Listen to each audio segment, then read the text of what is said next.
Legal, já está gravando. Então, muito bom dia a todos, muito obrigado pela presença.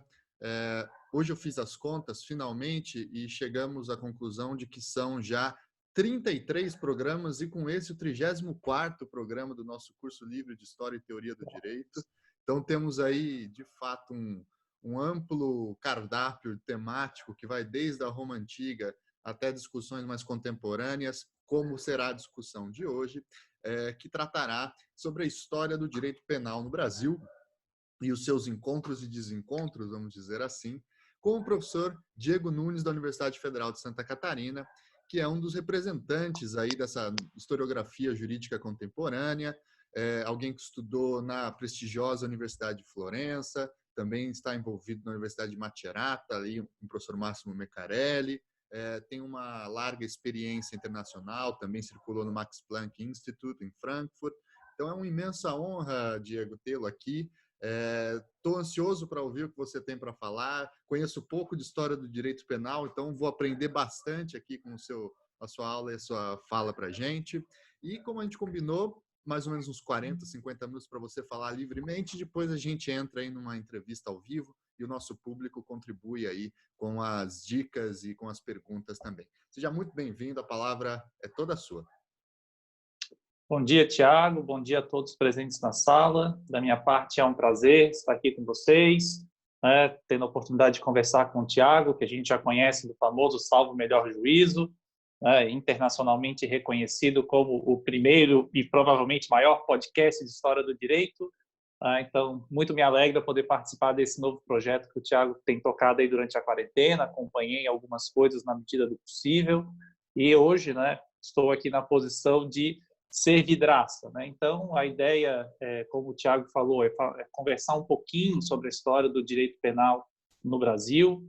Dá para falar de muita coisa. Eu tentei elaborar um roteirinho para ficar no tempo que o Tiago colocou, para que a gente também consiga pontuar algumas questões e não, eventualmente, dispersar demais. Então, a ideia aqui vai ser trazer algumas questões, muito a partir da experiência que eu tive, seja enquanto estudante e agora como professor e pesquisador, um pouco das coisas que eu e os colegas de grupo de pesquisa escrevemos, que, de certa forma, marca um jeito de pensar a história do direito penal brasileiro.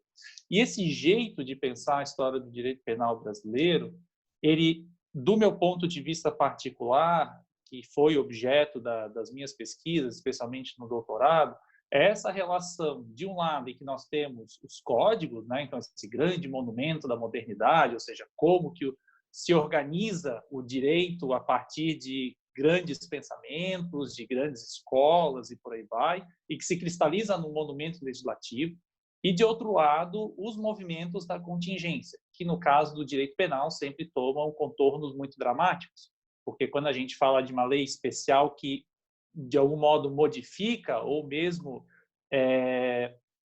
traveste propriamente o modo de se punir, geralmente isso chama bastante atenção.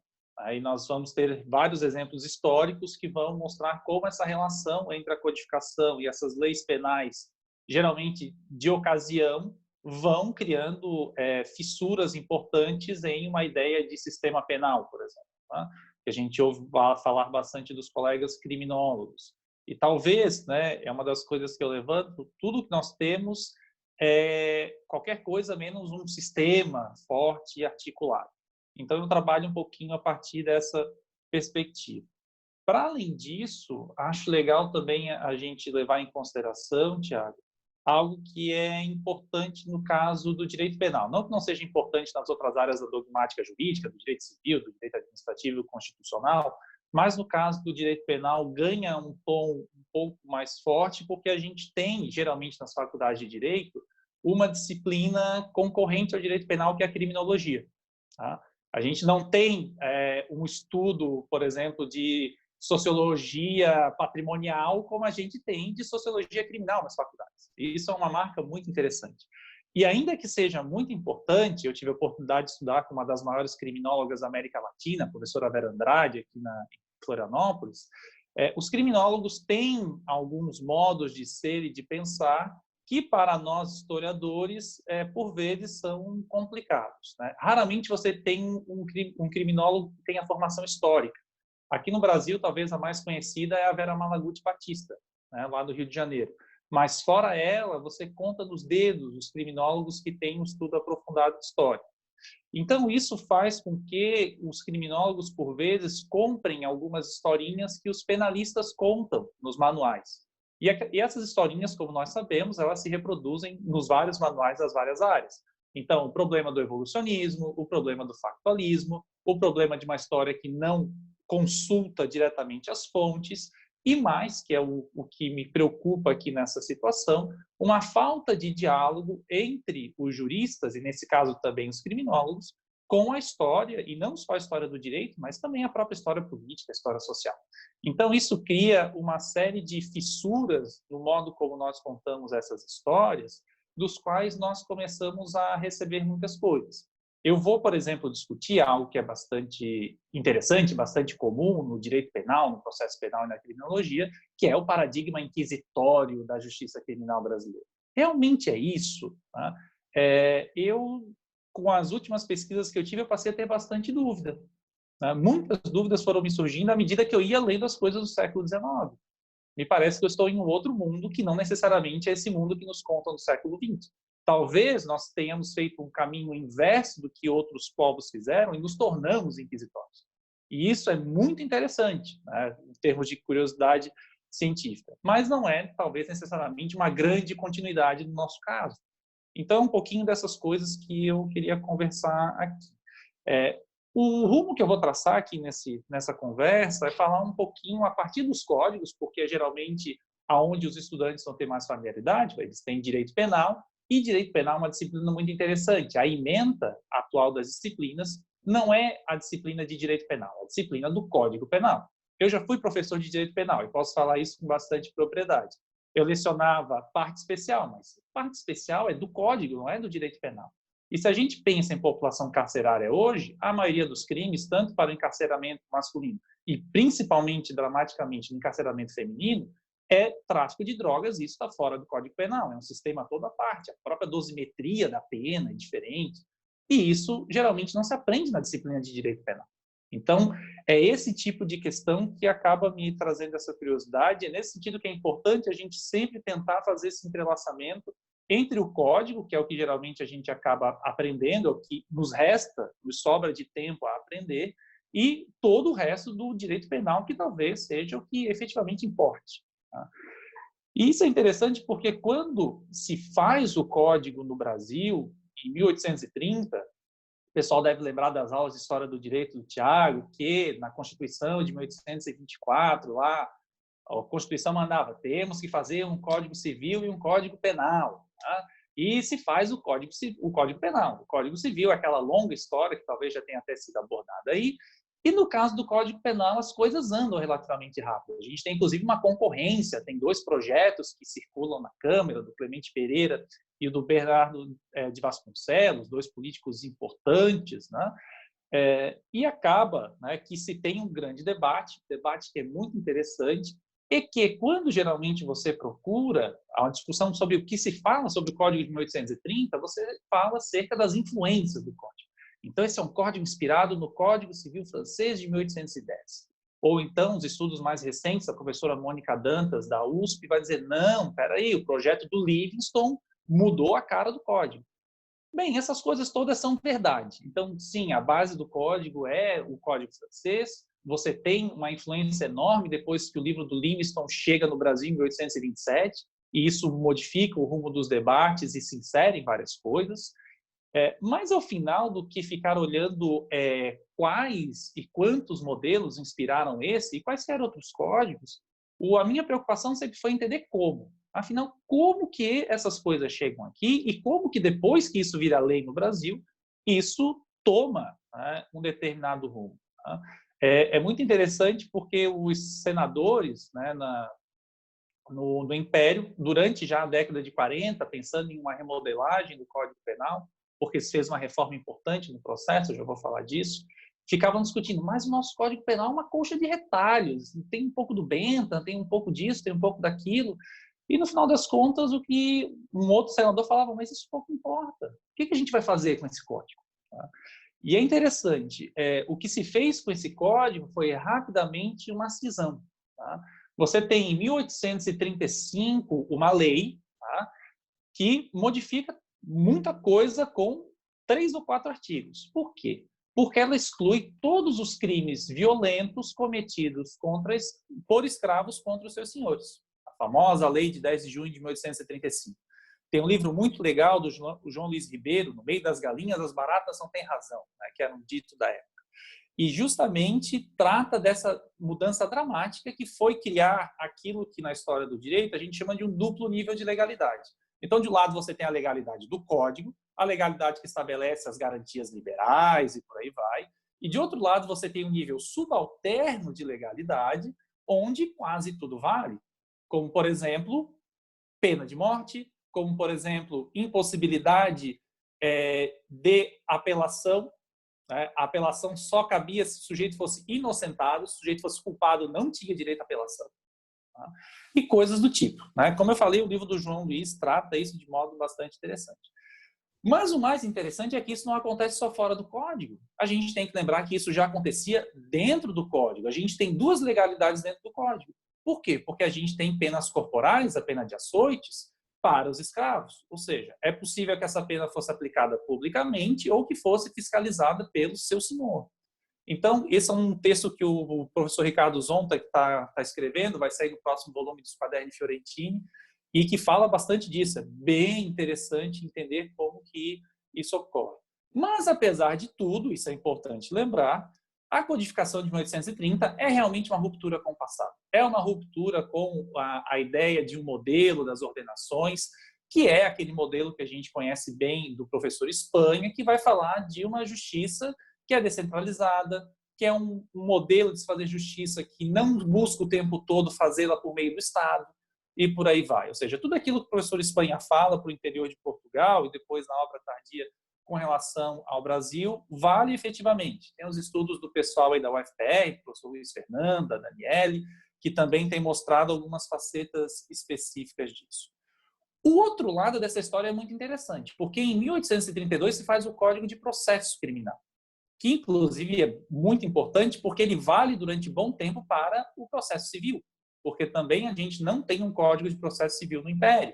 O primeiro Código de Processo Civil unitário é efetivamente o de 1939. A gente vai ter depois a experiência republicana do federalismo e os vários códigos. E esse código é muito legal porque ele tinha como regra o júri. Tudo era do júri. Então, onde está o inquisitório se tudo é do júri? O que a gente tem é um arranjo comunitário muito sofisticado, com a figura do juiz de paz, que, de uma certa maneira, fazia uma triagem desses conflitos, ou seja, aquilo que o juiz de paz conseguisse resolver não ia para a justiça, e daí tem os famosos livros do Thomas Flore e também os textos do Ivan Velasco, que tratam como isso acontecia na história social.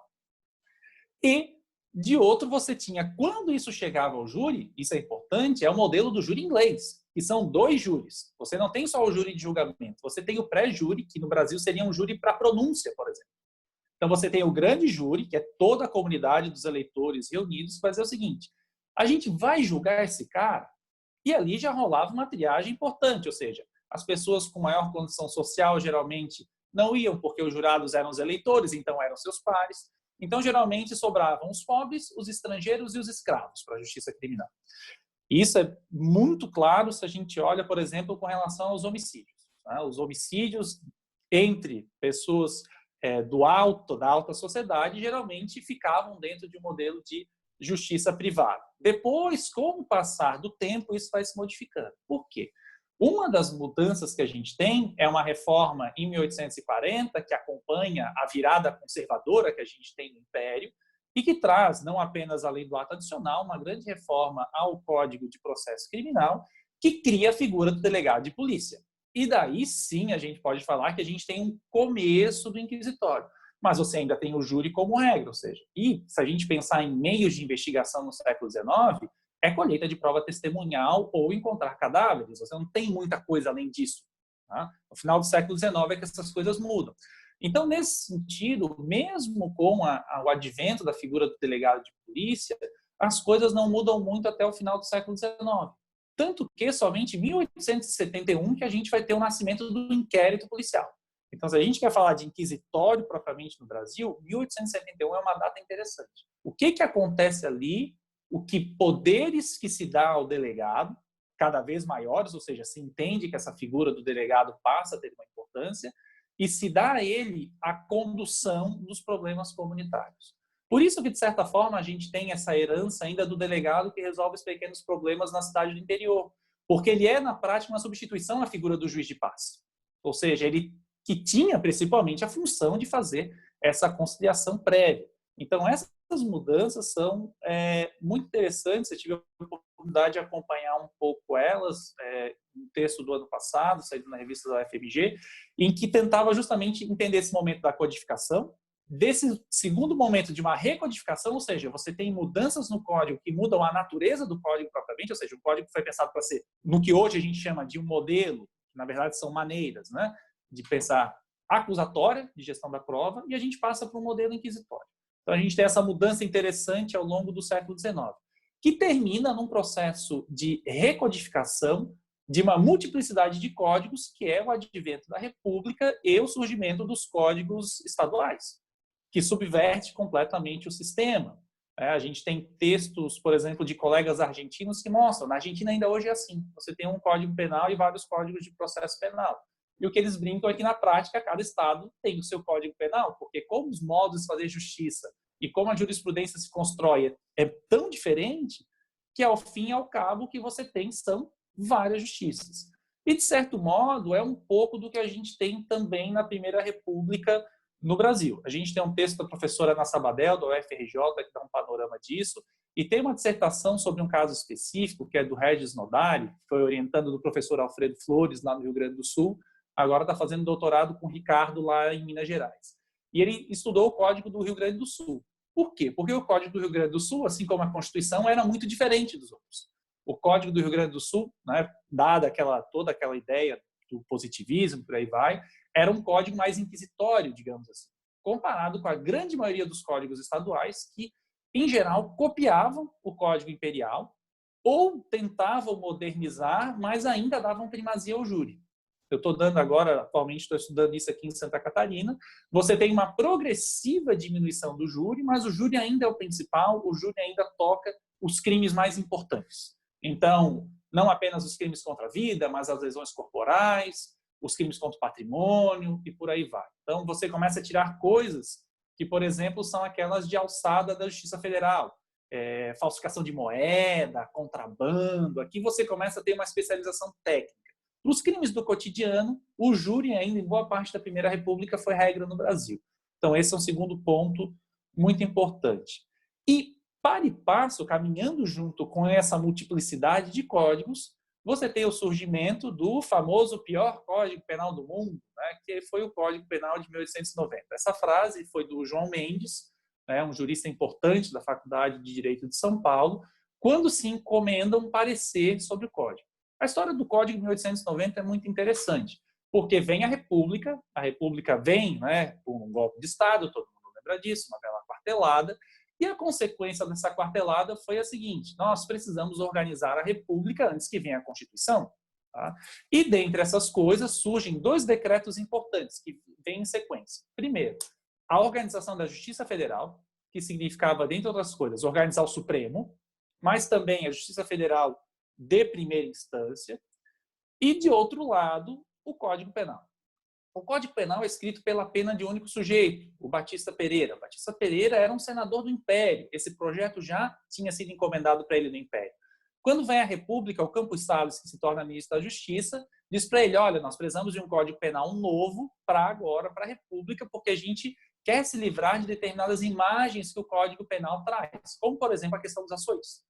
Ainda que isso já tivesse sido abolido, etc., mas como a pena de morte ainda presente, então, não, vamos nos livrar disso.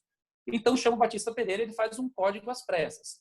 Tanto é verdade que eu estudei os crimes políticos, eles estavam no Código Penal do Império e no Código Penal da República, notei que os artigos são praticamente idênticos. A gente tira tudo aquilo que diz respeito à monarquia e o resto é a mesma coisa. né? Troca a monarquia por república e as figuras são as mesmas. A única questão importante é o atentado à figura do chefe de Estado, que daí tem uma longa discussão, inclusive tu já tivesse a oportunidade de estudar sobre isso, né, Tiago?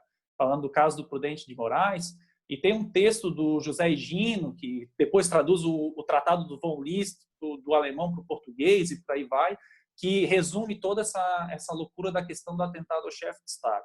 Então, ele vai dizer o seguinte, não, aqui a gente tem um problema, a gente não pode trabalhar com aquela ideia famosa dos 2 corpos do rei, então, deixa isso fora. Então, você não tem um crime, né, político de atentado à figura de chefe de Estado na Primeira República. E isso é interessante para entender o quê? Entender que esse código foi feito de improviso. Né? Esse é o ponto principal aqui. E justamente por ser feito um código de improviso, e o próprio Batista Pereira justifica isso, sofreu ataques de todos os modos. O principal ataque que eu posso citar é o do João Vieira de Araújo. E daí, nesse sentido, tem o livro do Ricardo, chamado Código Criminológico, que vai justamente apresentar o João Vieira como o primeiro penalista brasileiro, porque até então você tinha pessoas que escreviam sobre direito penal. Você não tinha alguém que só escrevia direito penal. João Vieira de Araújo é esse cara. E ele é um cara muito interessante, porque ele é um cara que se identifica com a escola positiva. Ele é um cara que troca cartas com Ferri, que tem artigos publicados nas revistas da escola positiva na Itália. Ou seja, é um cara que está dentro desse debate que, à época, era um debate de vanguarda. Hoje a gente fala, o Lombroso, não sei o quê.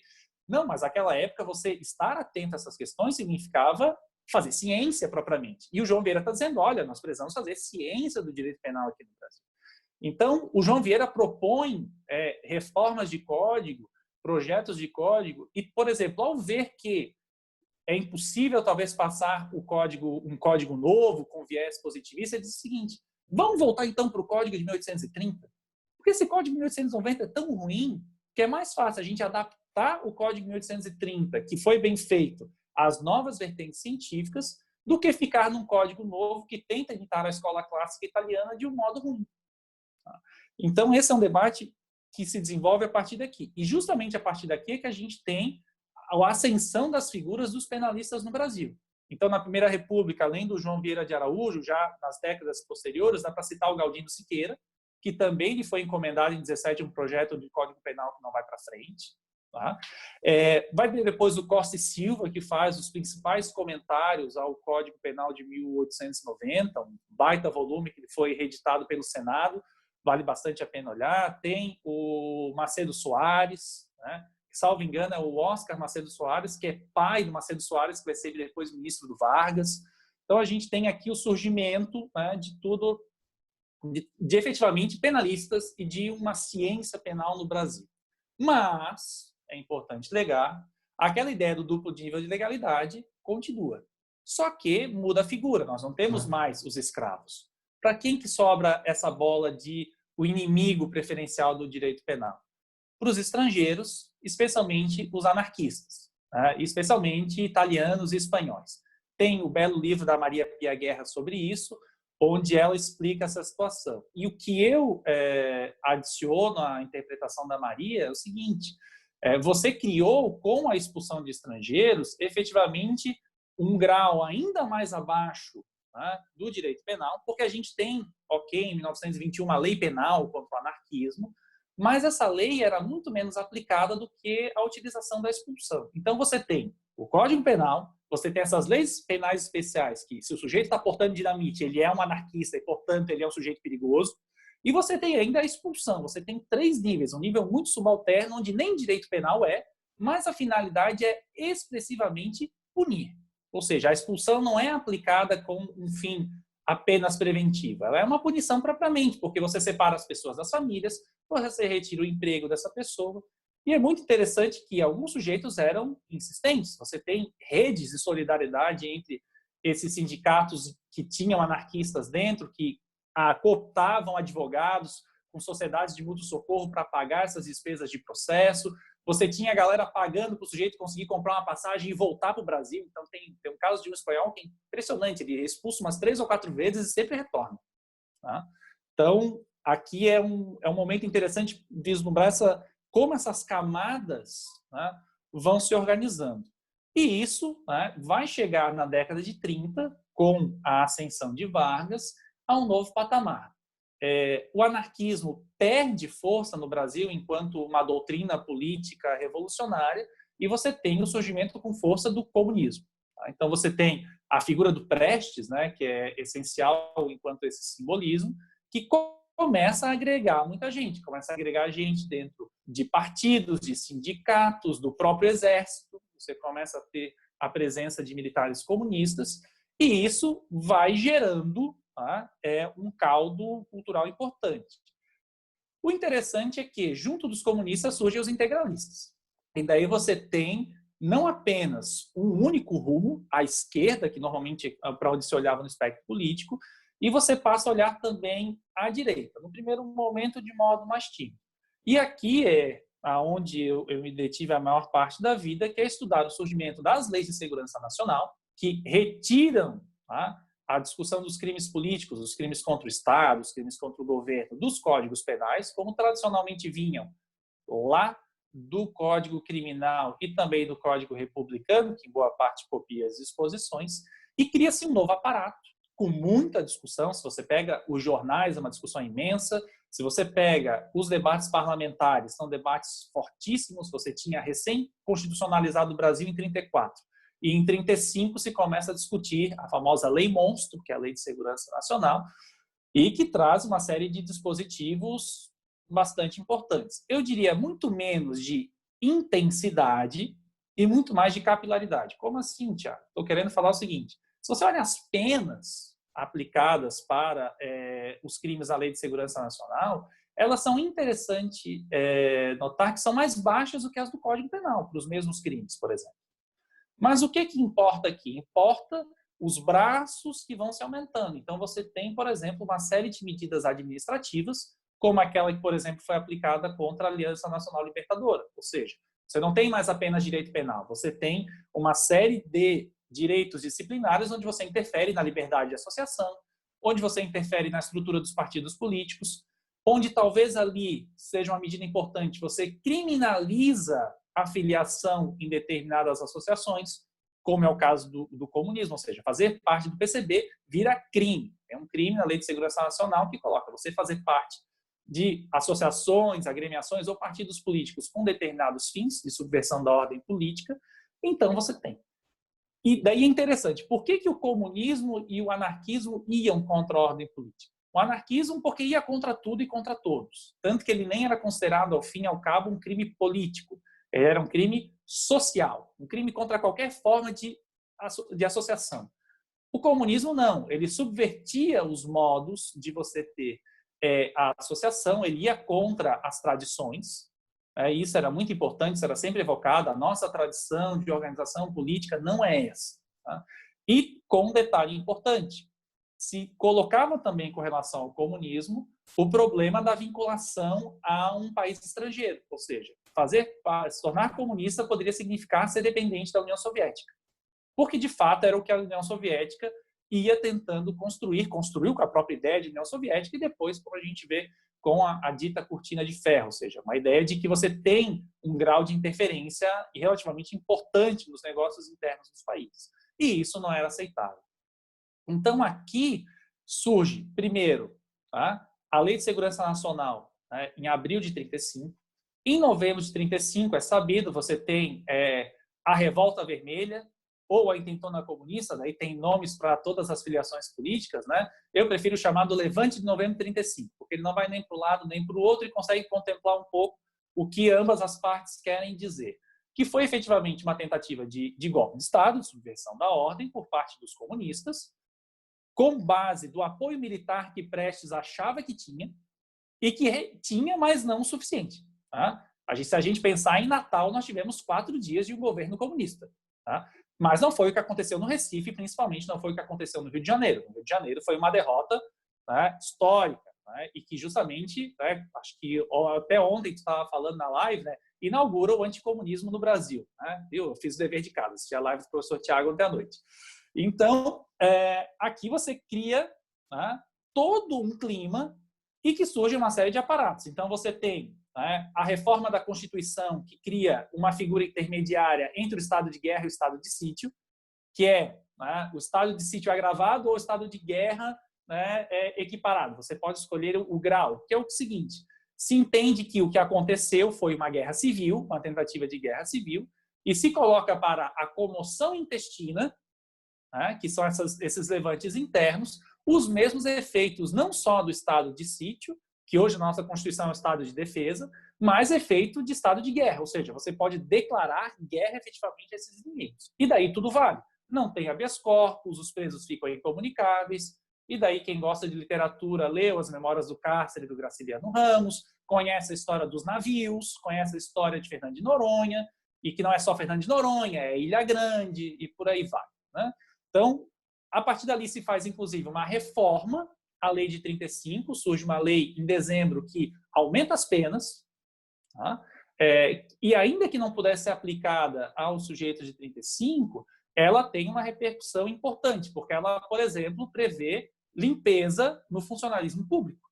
Então, expurgos do Exército, expurgos da administração pública, isso inclui as universidades, daí tem a tese da Laila, que conta um pouco como essas coisas acontecem, nas universidades, por exemplo. E você tem, em 36, a criação do Tribunal de Segurança Nacional. Tá? E daí um tribunal que surge como um tribunal militar, mas é um tribunal de composição metade militar, metade civil, que é um tribunal que era para julgar apenas os casos durante o estado de guerra.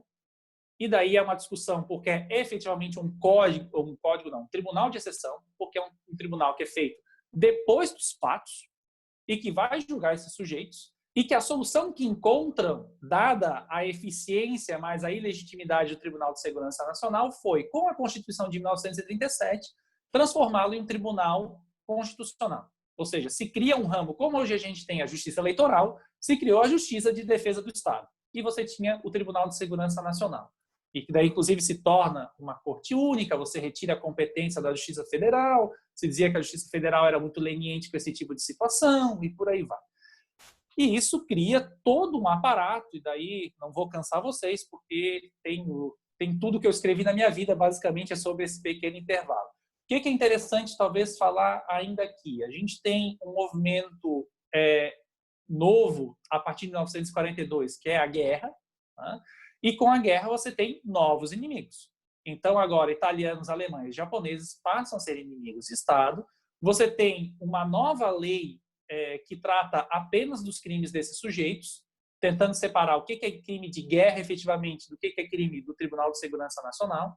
E daí você tem coisas muito interessantes, como, por exemplo, se você é brasileiro, está trabalhando em uma fábrica que está no esforço de guerra. Por exemplo, o pessoal que estava trabalhando em Volta Redonda, tá? na indústria do aço que recém tinha sido inaugurada. O sujeito que abandonasse aquele trabalho sem avisar era considerado desertor, como soldado. Tá? E você tem os crimes de espionagem, você encontra volta e meia aquelas células alemãs, aqui em Santa Catarina é muito comum, né? Então você tinha lá o partido nazista em Blumenau, em Joinville, e os sujeitos ainda se mantinham clandestinamente com rádio, fazendo comunicação, ou tentando de algum modo evitar que você tivesse alistamento de pessoas e por aí vai. Então você tem uma série de pequenos crimes que vão ainda fazendo parte de tudo isso. Nesse caminho, ali nos anos 40, é importante lembrar que a gente tem a reforma penal, tá? Que traz o Código Penal e o Código de Processo Penal e a lei de contravenções que nós temos até hoje. Muito modificados, é verdade, né? São verdadeiros Frankensteins hoje em dia, mas tá? A base está ali. E como que isso surge? Surge que, de um lado, você tem tá?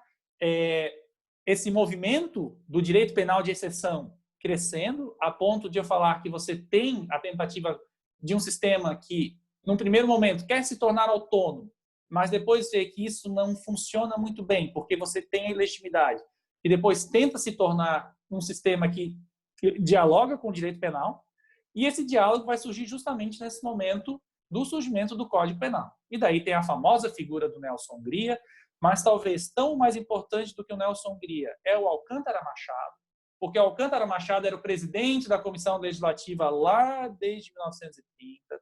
Né? Você traz essa discussão ao longo do tempo. O Alcântara Machado depois é encomendado ele sozinho a fazer o Código Penal depois do Estado Novo, quando se abandona a ideia das comissões. O Tiago conhece bem essa história da tese dele. E se chega depois a um resultado interessante. O Alcântara Machado faz um monumento fantástico, um baita código penal. Mas esse código penal tem uma série de problemas, como, por exemplo, os crimes políticos. Ou seja, ele faz uma estrutura que coloca tudo dentro do código.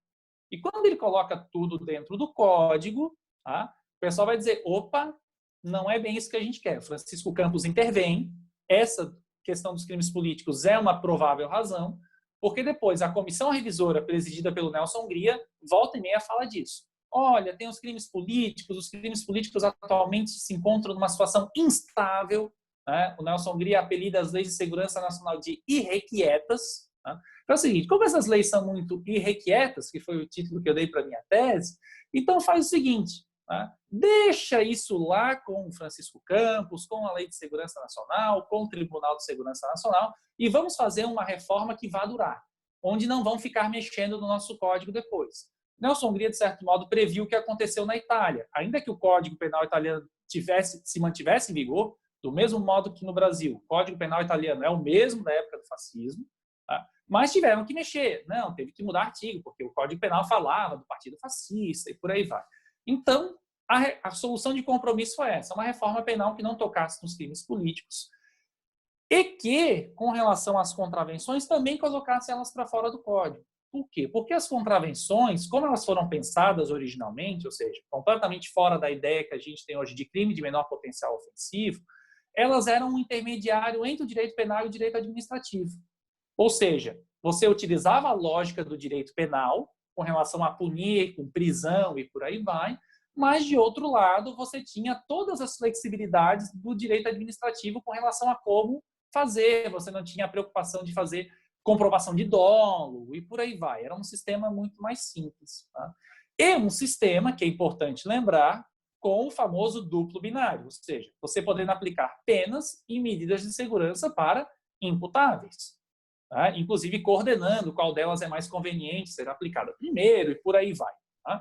Porque você, de certo modo, esse Código de 1940 tenta conjugar e resumir todo esse debate que você teve, não só no Brasil, mas principalmente na Europa, com relação aos modelos de escola clássica e escola positiva, porém, subordinados a uma ideia chamada tecnicismo jurídico. Direito penal é a lei penal. Tá? Então, dura lex, sed lex, ou seja, esquece essas outras coisas. A criminologia é uma disciplina auxiliar, tá? E nós ficamos aqui com a centralidade no estudo do direito penal. De fato, tá? A partir disso, e a partir de Nelson Hungria principalmente, se começa um momento muito dogmático da ciência penal brasileira. Se a gente pega a literatura penal brasileira, ela era até o momento quase toda baseada em comentários em que você levantava jurisprudência, no Império até mesmo os avisos e por aí vai. E a partir de agora, não, se passa a estudar dogmático. Você pega os comentários do Nelson Hungria, que ainda que mantenham a forma tradicional, é um tratado. É um tratado onde o Nelson Hungria vai trazer a doutrina alemã para o Brasil. Tá? Não se preocupem que eu tenho uma lista aqui depois com todos os livros. Tá? Depois eu mando para o Tiago, ele resolve a vida de vocês aqui. E, a partir dali, você tem a construção de uma geração de penalistas, que você já tem ali junto do Nelson Hungria, Bento de Faria, que tem um tratado importante, depois vai surgir Basileu Garcia e por aí vai. Tá? E que depois são os sujeitos que, de certo modo, inspiram os Mirabetes, os Damásios da vida, onde você vai ter uma aplicação, né, dogmática surda muda do direito penal. Tá?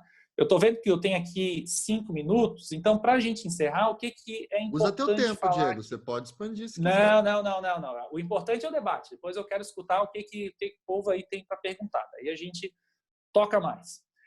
O que eu queria falar no final é o seguinte. Em tese, a gente poderia acabar a história aqui, porque os códigos ainda hoje são os mesmos. Tá? Os mesmos, entre aspas, porque a gente tem uma série de reformas. No caso do Código Penal, a gente tem uma coisa muito louca, que foi uma reforma penal na década de 60, que se tornou um novo Código Penal, que foi promulgado, na verdade, outorgado, porque foi feito pela ditadura em 69, já depois do AI-5, que fica tendo renovada a vacatio legis durante muitos anos, quase 10 anos, e no final da década de 70 é revogado sem nunca ter entrado em vigor. Tá? Quem eventualmente lembra das primeiras aulas de direito penal, um ou outro professor lembra dessa história. Foi o Nelson Hungria que fez esse código. O Jânio Quadros ainda tinha pedido para ele uma reforma. Ele continua a trabalhar nisso. Isso passa pelo governo do Jango, isso entra na ditadura militar. Os primeiros ministros da ditadura são favoráveis à reforma do Nelson Hungria. Só que depois do AI-5 a coisa muda. Daí se começa a mudar as coisas. Tá? O código vem a lume já com algumas mudanças que o Nelson Hungria era contrário, porque o pessoal do Ministério da Justiça começou a mexer. Nesse meio tempo, o Nelson Hungria morre. Tá? E depois fica se mexendo no código, fica se postergando a vacatio legis, e o código acaba sem nunca ter vindo. Por quê? Porque, de certo modo, aquilo que o Nelson Hungria está começando a discutir nos anos 60 já não reflete aquilo que são os anos 70. Tá? A doutrina muda muito nos anos 70. Né? Você tem, por exemplo, a ascensão da teoria finalista, né? Que é contra a teoria causalista, o pessoal que não teve direito penal ainda. Né? Então, se fazia uma aplicação do direito penal em uma questão de apenas causa-consequência. Né? Ou seja, que é a verificação. Tem o tipo penal, tem o crime, não tem muita discussão a partir disso. Teoria finalista, não. Ela vai dizer, não, mas espera aí, a gente tem que olhar as coisas com mais atenção. Isso significa, por exemplo, inserir o dolo dentro do tipo penal. Ou seja, então não é mais uma questão de verificar a incidência da norma. É verificar o porquê que a norma está incidindo, por que o sujeito faz isso. Ou seja, tem uma sofisticação importante aqui. E o Código Nelson Hungria não acompanhava muito bem isso. Ao lado disso, a gente tem um movimento muito interessante que os juristas da América Latina começam a se reunir e começam a pensar num Código Penal tipo. Ou seja, vamos elaborar o que seria as bases para um Código Penal que valeria para todos os países da América Latina, com discussão de todo mundo. Tá? E essas discussões começam a estabelecer princípios mínimos que já tem muita conexão com aquilo que se está discutindo na Europa. Para a gente ter uma ideia um pouco desse itinerário, é importante lembrar que a gente tem muitos espanhóis exilados na América Latina. Dentre eles, o mais famoso, o Jiménez de Azúa, um grande penalista espanhol que vai para o México, depois para a Argentina, e que está muito conectado com o que está acontecendo na Europa, né? Especialmente a grande força com que essas teorias dos alemães, o finalismo é alemão, né? Começam a vir e incidir nesse direito da América Latina. Esse código tipo tem várias versões, ninguém adota de modo muito forte, né? Eu tenho até um mestrando que está tentando olhar isso com um pouco mais de calma, mas é uma pesquisa bem inicial ainda. E o resultado que a gente tem são duas reformas penais, uma em 77, que muda a questão das penas, porque a questão das medidas de segurança para imputáveis já se torna desacreditada, e você já tem com o advento da nova lei de drogas, de 76, e por aí vai, e a criminalidade organizada em geral, um aumento de estatística criminal, que começa a preocupar, então se começa a fazer essas modificações, e depois a gente chega à reforma de 84, que depois do fim da ditadura, ali já no finalzinho, tenta organizar um pouco as coisas. Assim como a Lei de Segurança Nacional de 83, que é do mesmo período, é uma transição controlada. Você tem ainda os parlamentares da antiga arena que coordenam esse processo, que relatam os processos legislativos, que tentam segurar as pontas para manter algumas coisas. No caso da Lei de Segurança Nacional de 83, se manteve, por exemplo, a competência da Justiça Militar. Então, tenta-se fazer aqui segurando algumas coisas. Mas é claro que coisas como a Lei de Execuções Penais, que surge nesse período, é um grande avanço que a corrente progressista ali dentro do parlamento consegue passar. Tá? E o que a gente tem? A gente tem, ao fim, a Constituição de 88, que traz uma série de princípios penais, que são aqueles que hoje a gente começa estudando qualquer disciplina de direito penal, de processo penal, que dão uma nova arquitetura para o direito penal brasileiro e que, de algum modo, sustentam a possibilidade de nós continuarmos com os códigos penais antigos. Por quê? Porque você tem uma arquitetura constitucional suficientemente forte, né, incisiva para tentar levar adiante algumas coisas. Por outro lado, né, é a própria Constituição das contradições do processo constituinte que traz o que eu posso chamar aqui, a título de conclusão, do fim das reformas sistemáticas. Se você tinha tentativas de reformas sistemáticas, que mesmo que não produzissem sistemas, elas tinham alguma direção nesse sentido, o que a gente passa a ter a partir de 88, quando se coloca a ideia da punição de crimes hediondos na Constituição, a gente tem o ponto de partida nisso, você tem uma série de reformas que não apenas descodificam ainda mais o direito penal, mas criam uma série de microsistemas anômalos. Então, a gente tem a lei de crimes hediondos para a patuleia, né? Então você tem lá os homicídios qualificados, os roubos com resultado de morte, o latrocínio e uma série de outros crimes que passam a ter punições muito severas. Esses sujeitos devem permanecer mais tempo no cárcere, esses sujeitos devem ter todo o sistema penal voltado para uma captura incisiva quando você tem reincidência, mas você tem um sistema sofisticado e mais leve para os crimes financeiros. Toda a disciplina de crimes financeiros é a partir dos anos 90, como a gente conhece hoje. Tá? E talvez o último epílogo dessa discussão é o tal do pacote anticrime, né, do vosso conterrâneo, né, que ele nasceu no Paraná, né? Tu também nasceu no Paraná. Tá? Eu sou paulista, Diego. Tu é paulista? Ah, então tá salvo. Opa, tô brincando, pessoal. O Paraná é maravilhoso, adoro passar férias em Curitiba. Júlio sempre passa uma semaninha, um final de semana por aí, mas o nosso amigo de vocês aí é complicado. Isso aí eu discutia com os meus alunos, eu leciono História do Direito Penal no mestrado, e o pessoal perguntava, tá, mas e o pacote anticrime, o pacote anticrime?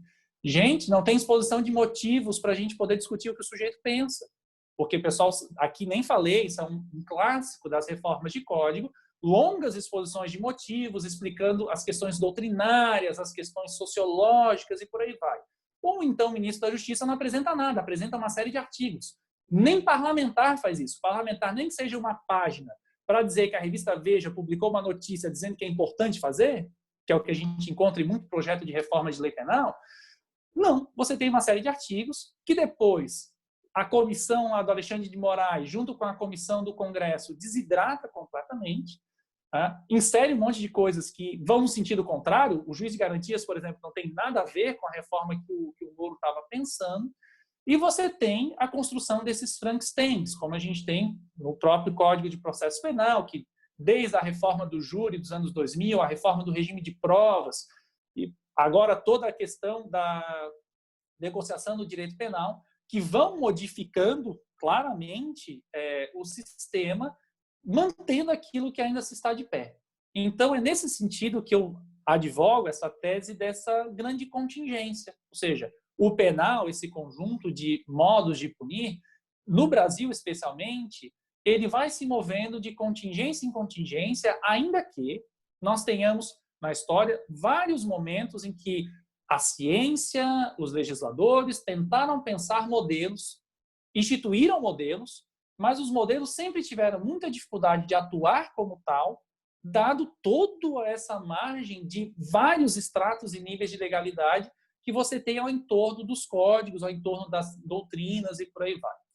Então, passei 5 minutos do tempo que eu queria ter falado, Tiago, mas era um pouco isso. Espero que eu tenha trazido alguns pontos para a gente poder discutir. Tem muita coisa que eu não falei que a gente pode entrar aqui no debate. Muito obrigado. Muito bem, muito bem. Muito obrigado, Diego. Belíssima aula, belíssima apresentação. Facilitou bastante o meu trabalho. Algumas já resolveu, por exemplo. Eu ia perguntar qual que é a natureza jurídica da reforma penal de 84. Já está resolvido na sua fala. E aí sobrou algumas questões que eu tenho aqui. E já convoco aí a nossa audiência a despejar as suas perguntas e observações no nosso chat. Mas eu tenho algumas questões que eu queria conversar com você. Primeiro, você destacou um ponto que eu acho muito interessante e que não aparece muito, que é o papel relevante dos delegados e dos juízes de paz no século XIX, né? Até onde eu vi, aqui estava acompanhando nosso querido Júlio César Veloso, está aí, professor do Mackenzie, que estudou também a figura dos juízes de paz no século XIX. Opa, então tem gente melhor do que eu para falar. Mas eu queria perguntar para você o seguinte, eu aprendi uma coisa com o José Murilo de Carvalho que eu achei muito interessante, que ele falava assim, a gente tem que olhar para o júri no século XIX como um espaço de exercício da cidadania, inclusive.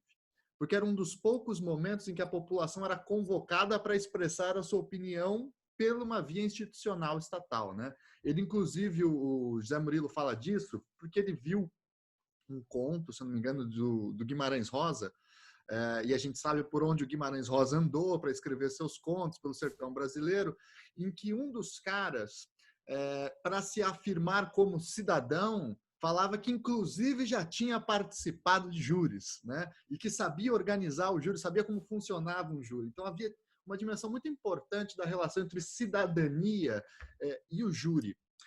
E aí eu queria que você falasse um pouquinho para a gente, não só como que funcionava esse júri no século XIX, que você já deu algumas dicas, né, do grand jury, do petit jury, né, enfim, mas também a figura dos delegados como atores do poder político no século XIX, como que era a famosa figura dos delegados de calça curta, né, que é uma coisa que se estende longamente no século XX. Depois do século XX, a gente vai ter também a figura dos promotores públicos por indicação, que é um tal dos Pepsi, né, que se falava. Alguns personagens que eu estudei foram assim. Então, eu queria que você falasse um pouquinho sobre essas figuras e essa relação entre participação cidadã, né, e esses cargos, essa figura do júri para a gente. Tiago, seguinte, nesse sentido, eu, entre aspas, compro essa tese, não diretamente do José Murilo de Carvalho, mas eu compro também a partir dos estudos da Mônica Dantas sobre a questão. Ela tem 2 artigos bem legais sobre isso, e também daquilo que o Ivan Velasco, lá em Minas Gerais, tem feito de estatísticas com relação à justiça criminal ao longo do século XIX. Então, de fato, você tem, especialmente na década de 30, e o sistema foi pensado para ser assim, para a construção de uma cidadania. Então, ou seja, você é eleitor, de eleitor você se torna jurado, de jurado você se torna juiz de paz, de juiz de paz, eventualmente, se você é bacharel em direito, você pode chegar até os altos cargos como juiz de direito. Então, existe toda uma ideia de uma movimentação do sujeito na sociedade em que ele vai participando e se engajando na vida pública. O sistema foi pensado em 1830 com essa lógica. Tá? Isso me parece bastante claro da redação original do Código de 1830. Sobre juiz de paz, tem uma literatura muito grande, não cabe tanto aqui falar, mas tem um conto sobre juiz de paz, que é inclusive uma peça de teatro sobre juiz de paz, feita ainda no Império, que é bastante interessante. Tu encontra ela no manual do José Rinaldo Lima Lopes e do Rafael Maffei, aquele curso de História do Direito, aqueles anexos divertidos para trabalhar com os alunos. Lá tem, na parte do Império, o conto do juiz de paz. É bem legal de trabalhar também. O que vai ocorrendo ao longo do século XIX? Vai ocorrendo uma profissionalização das carreiras jurídicas.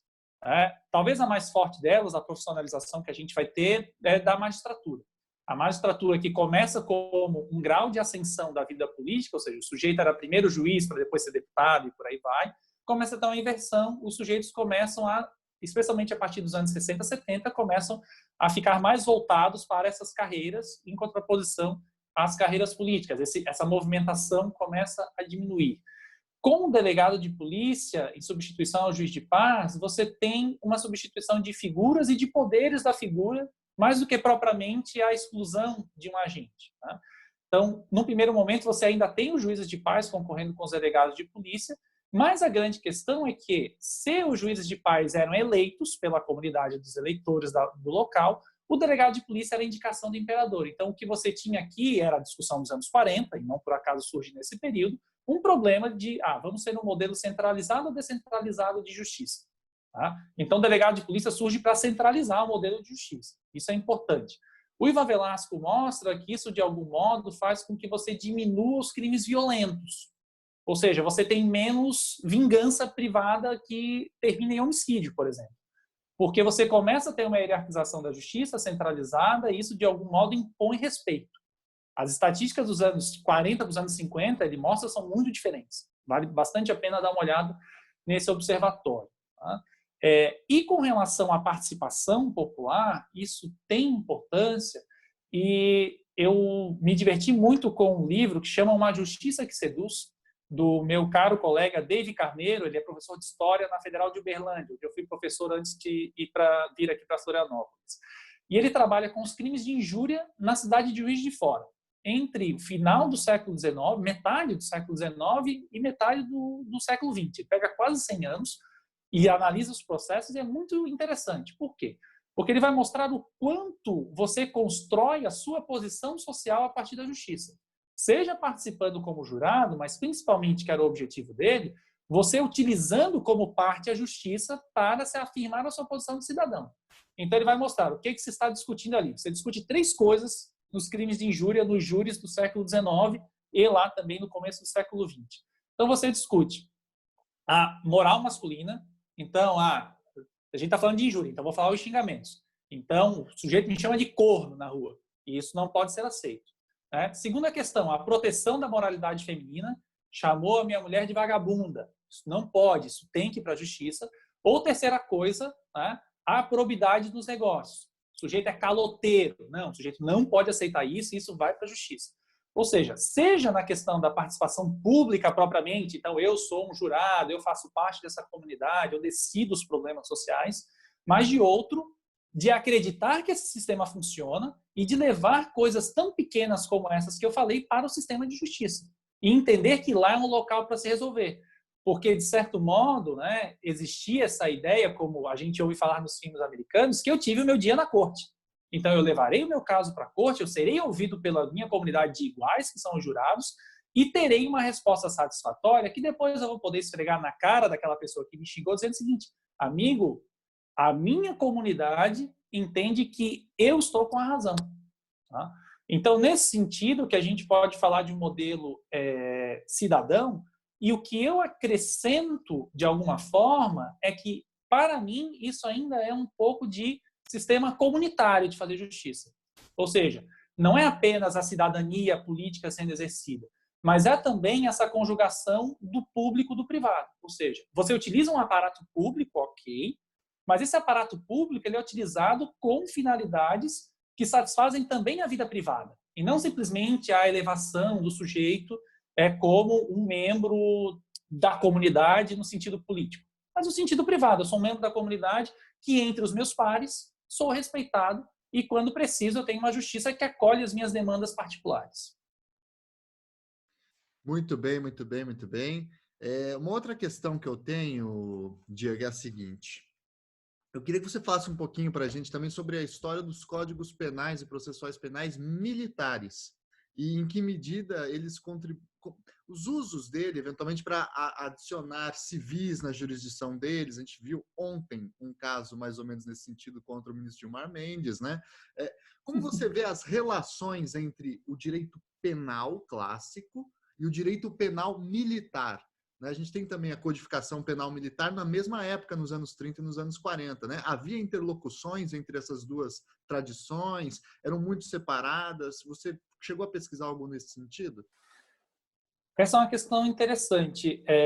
Eu não estudei isso especificamente. Quando, né, aqui vou brincar agora, né? O Thiago já sofreu disso, todo mundo já sofreu disso. Aqui é a minha tese de doutorado. Né? Quando eu fiz esse tijolo de 450 páginas, eu levei muita bronca do meu orientador e do meu co-orientador. Tá? Eu fui orientado pelo professor Máximo Mecarelli, lá em Macerata, e tinha como co-orientador o professor Paulo Capellini, lá de Florença. Ele dizia o seguinte: eu não vou ler isso aqui, está muito grande. Tá? Porque lá as teses não tem mais do que 150, 200 páginas, tem que ser mais objetivo. Eu falei, olha, eu tenho que validar essa tese no Brasil, então não vai dar, eu tenho que escrever bastante. Por conta disso, eu consegui falar alguma coisa de militares. Porque a ideia original deles é que eu nem tocasse nesse assunto. Lá tem uma literatura já bastante especializada sobre isso. A professora Carlota Latini, de Camerino, tem alguns estudos bem legais sobre isso. E o que eu fiz? Eu disse, não, eu preciso olhar para ver se tem interferência nos crimes políticos, que é o meu objeto de estudo. Em geral, o que eu notava é que não tinha muito. Ou seja, a ideia de você ter crimes políticos no código ajudava com que você tivesse uma doutrina robusta o suficiente para separar as questões. Então, tinha-se uma clareza do que eram os crimes que eram, por exemplo, os levantes populares contra os governos e os levantes que eram levantes militares específicos. Então, você tinha especialmente o Código da Armada, né, o Código da Marinha, que era aplicado para o Exército, porque você primeiro tinha só esse código, que acabava valendo para as outras forças militares, que tinha uma disciplina muito específica, daí falava de deserção, de fatos disciplinares propriamente. Você tinha uma questão muito fechada com relação a isso. E você tinha as interlocuções disso no direito penal propriamente. Isso era um problema de direito penal. A partir dos anos 30, com esse embrião de segurança nacional que a gente tem durante Vargas e a doutrina de segurança nacional propriamente, que vai surgir com a Escola Superior de Guerra, é que as questões começam a se misturar.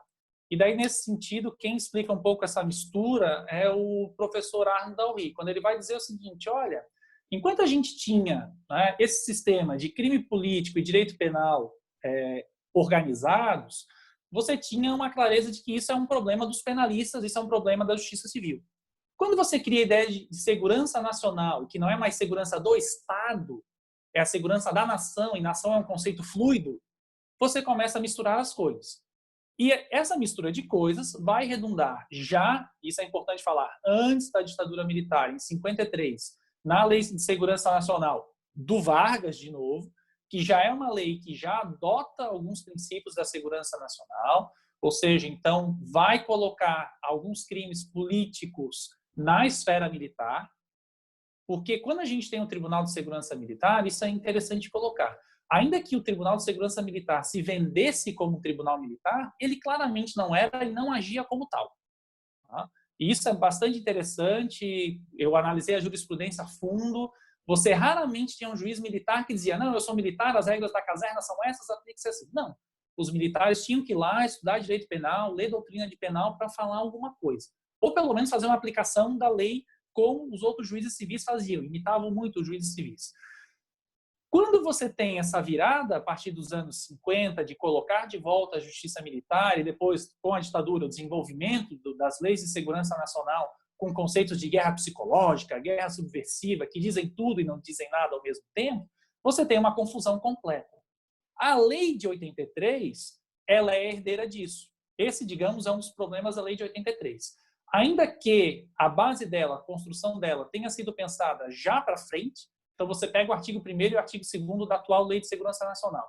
Elas são voltadas à proteção do Estado Democrático de Direito, às instituições representativas, à figura dos chefes dos poderes, que são independentes entre si, e por aí vai.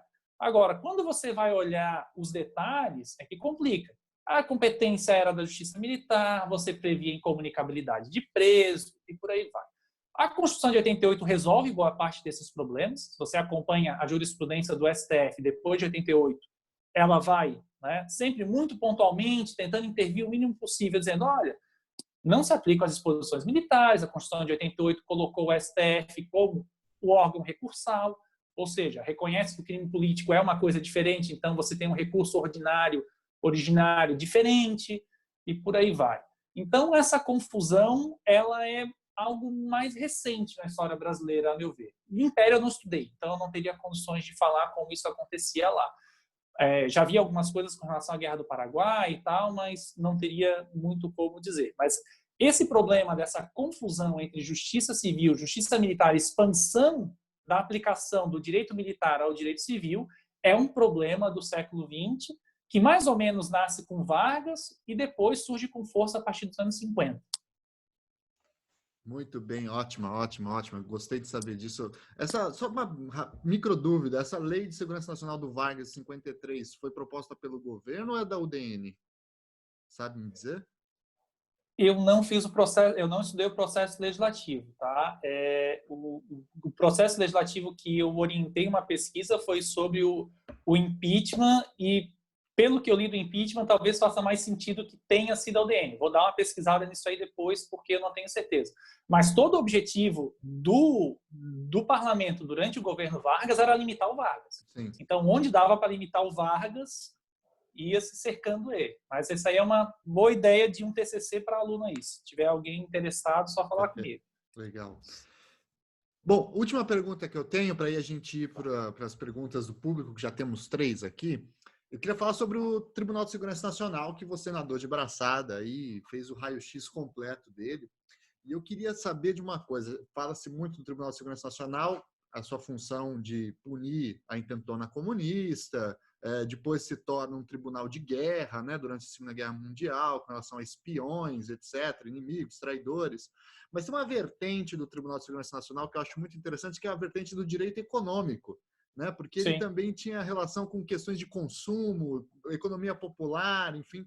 Queria que você falasse sobre essas múltiplas abrangências do Tribunal de Segurança Nacional e adicionaria ainda uma cerejinha aí nesse bolo, que é qual é que é a do Vicente Hall nessa história toda? Olha, vamos lá. Primeira coisa, com relação o Vicente Hall, eu diria que ele pouco tem a ver com isso. Essa questão de colocar os crimes econômicos no Tribunal de Segurança Nacional foi uma ideia do Francisco Campos. Ele que levou essa ideia adiante e explica muito bem na exposição de motivos a Lei de Economia Popular de 39. O que está acontecendo nesse momento no Tribunal de Segurança Nacional? Estamos em 39, como eu falei. Então, entre 37 e 38, ele se ocupou dos comunistas, praticamente erradicou as articulações comunistas do Brasil, e daí é importante falar, o DOPS, a Delegacia de Ordem Política e Social, criada na época do Vargas, ela tem um papel fundamental nisso, e daí tem toda uma galera que estuda a questão de polícia, que dá conta disso. O pessoal do grupo do Marco Bretas, lá no Rio de Janeiro, tem várias pessoas que já lidaram com essas questões. Cooperação internacional é um buraco sem fundo se você vai estudar polícia. Então, a polícia era muito bem articulada, conseguia reprimir muito bem, né, os focos comunistas, até porque, como o pessoal que já leu sobre o Prestes e tal, os comunistas gostavam de fazer muita prova, então os comunistas tinham muito papel, então era muito fácil articular discurso libelo acusatório contra comunista. Pilhas e pilhas e pilhas e pilhas de diários, de manuais, era muita papelada. Assim, toda vez que pegava um comunista, pegava um caminhão de papel junto. Depois você teve os integralistas. Né? O que acontece? O Plínio Salgado e os integralistas ficam de fora do arranjo do Estado Novo, porque o golpe de 37, dentre outras coisas, tem como objetivo colocar Vargas numa situação mais confortável, porque você já estava no momento de ascensão do nazismo e já fortalecimento do fascismo na Itália. A guerra estava chegando. Uma pressão muito forte para que Vargas se alinhasse ao eixo. Tá? Os integralistas, dentre outras coisas, o Vargas percebe, e o Francisco Campos, que era um invejoso do Plínio Salgado, porque não conseguiu articular o seu próprio movimento fascista, começa a articular o seguinte: a gente precisa se livrar disso. E a solução foi o Estado Novo. Um Estado que, uma das primeiras coisas que faz é acabar com partidos políticos. Por isso que, nesse sentido, o regime do Estado Novo tem algumas dificuldades de fazer comparações com o que ocorre em outros locais do mundo, especialmente os casos alemão e italiano. Porque não tem partido político no Estado Novo. Nenhum. Todos eles são crime. Inclusive, passa a ser crime fazer parte da ação integralista. O que isso faz? Alguns integralistas mais acelerados organizam um golpe de Estado, sequestram Vargas dentro do Palácio Guanabara. Tá? Isso dá errado, e deu errado por acaso, porque quase deu certo. Tá? E isso faz com que depois, quando os integralistas fossem para o Tribunal de Segurança Nacional, com todas as reformas que foram feitas após os comunistas, mas que não podiam atingir diretamente eles por conta da lei penal no tempo, e, por exemplo, lei penal no tempo era uma coisa que o Tribunal de Segurança Nacional respeitava, os integralistas sofreram penas muito mais severas. E como você puniu já todo mundo rapidamente, o que o Tribunal de Segurança faz? Como que eu legitimo o Tribunal de Segurança como um órgão de Estado e não mais uma corte excepcional? Daí surge essa ideia. O Campos coloca, não, vamos colocar os crimes econômicos ali dentro. E quando você pega os discursos inaugurais do ano judiciário do Tribunal de Segurança Nacional, sempre se está tentando reforçar isso. Veja que o tribunal se tornou uma corte de Estado. Veja que o tribunal resolve não apenas os problemas da grande política nacional, mas os problemas do cidadão comum. E esse era um meio de tentar relegitimar um tribunal que tinha perdido a função. E que esse intervalo entre 39 e 42, antes de surgirem os crimes decorrentes da Segunda Guerra Mundial, essa janela foi ocupada mais ou menos por conta da lei de economia popular e dos poucos casos onde você pegava uma ou outra célula comunista que estava perdida. Teve um caso em São Paulo que se estourou uma célula comunista grande e mais um monte de papelada. Então, o que você tem aqui? Você tem uma atribuição para tentar, e era esse um objetivo, uma naturalização, uma legitimação do Tribunal de Segurança Nacional, que nasceu como tribunal excepcional, tentando dizer que não, nós não somos isso. Então, toda a lógica corre em torno disso. Mas é um problema grave, porque o tribunal vai se desmoralizando ao longo do tempo por conta disso. Todo mundo já deve ter ouvido falar do caso do quitandeiro do ministro. Barros Barreto, que era o presidente do Tribunal de Segurança Nacional e membro do STF, Vargas dá esse presente ao Barros Barreto, depois de ele ter conduzido bem a primeira fase dos comunistas, se cria esse arranjo que o presidente do Tribunal de Segurança Nacional tem que ser membro do STF. Daí, para fazer isso, você torna o Barros Barreto um ministro do STF. Isso é uma questão bastante interessante. E o Barros Barreto tinha lá o seu quitandeiro, né, no Rio de Janeiro, que comprava frutas ótimas, belas, etc. Mas essas frutas eram um pouco mais caras que o normal. E quem fazia as compras era o motorista do Barros Barreto. Isso aí tem no livro, não lembro agora, acho que é do René Dott, aí do Paraná, que tem lá o Casos Criminais Célebres, tem esse capítulozinho lá dentro. E daí o motorista que fazia as compras, um dia ficou indignado que o preço das laranjas estava um pouco alto demais, e o caso vai parar lá na corte. E daí quando vem que é o quitandeiro do ministro, opa, pelo amor de Deus, gente, não dá. Tá?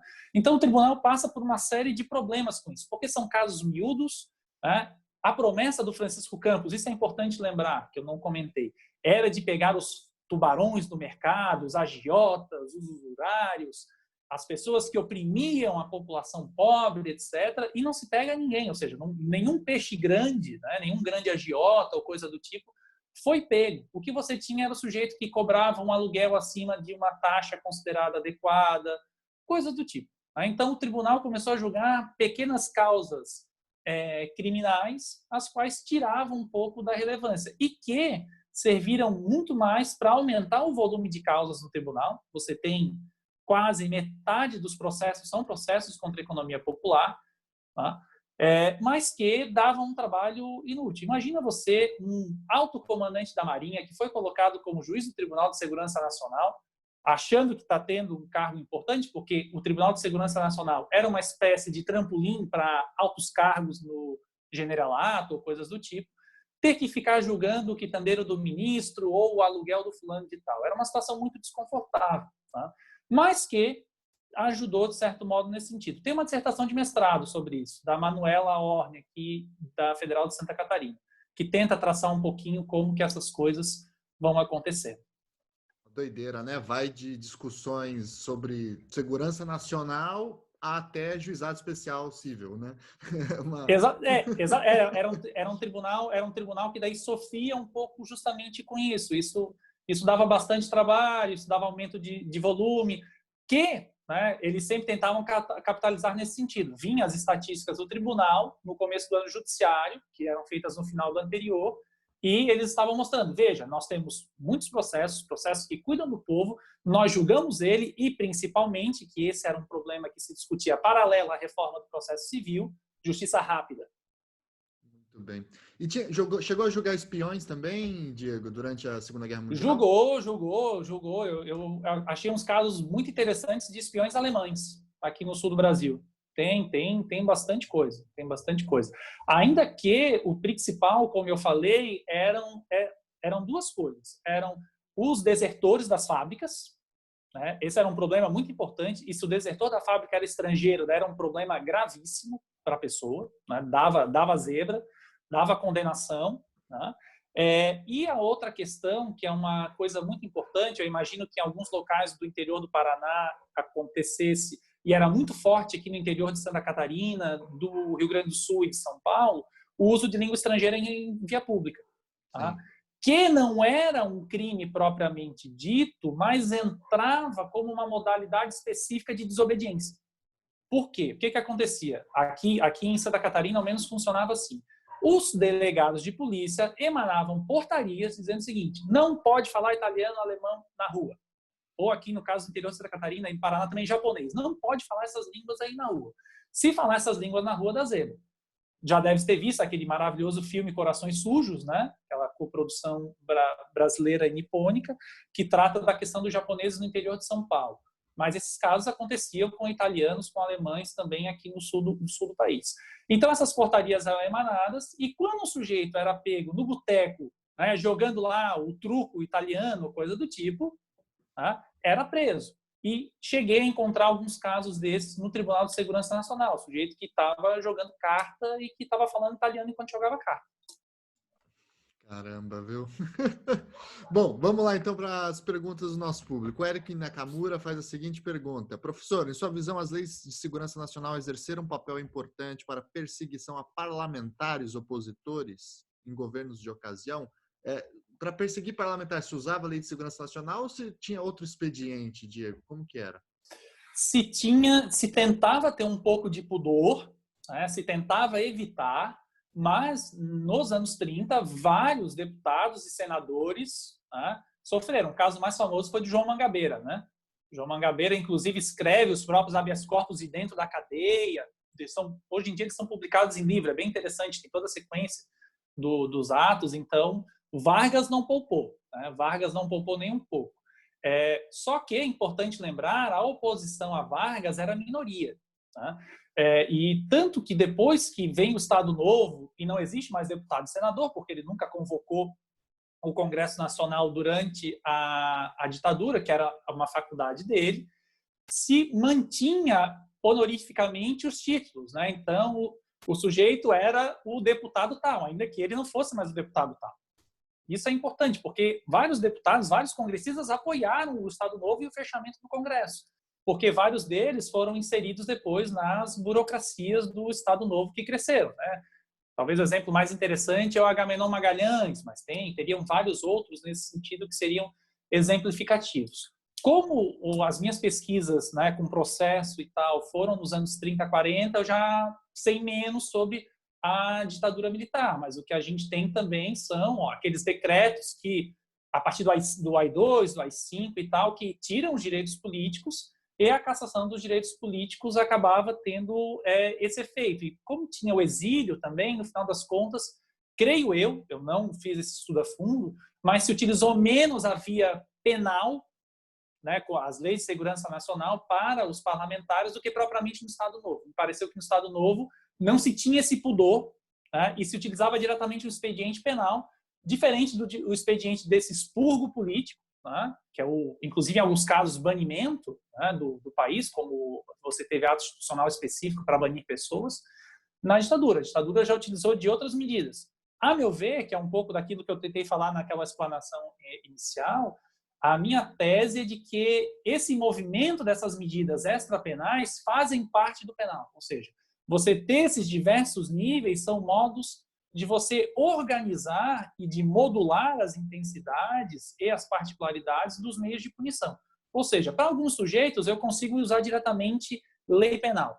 Para outros, eventualmente, eu vou utilizar o Código Penal porque ali, eventualmente, eu consigo fazer uma punição, né, digamos, tradicional e por aí vai. Para outros, eu vou precisar de medidas extraordinárias. Então, se ele é estrangeiro ou expulso do território, se ele é brasileiro, inclusive, no caso da ditadura militar, eu posso bani-lo do território. Isso sem falar, né, eu já estou extrapolando a questão do Eric com relação aos parlamentares, sem falar em medidas como nós tivemos durante a Segunda Guerra Mundial, que é importante lembrar, que nós tivemos campos de concentração no Brasil.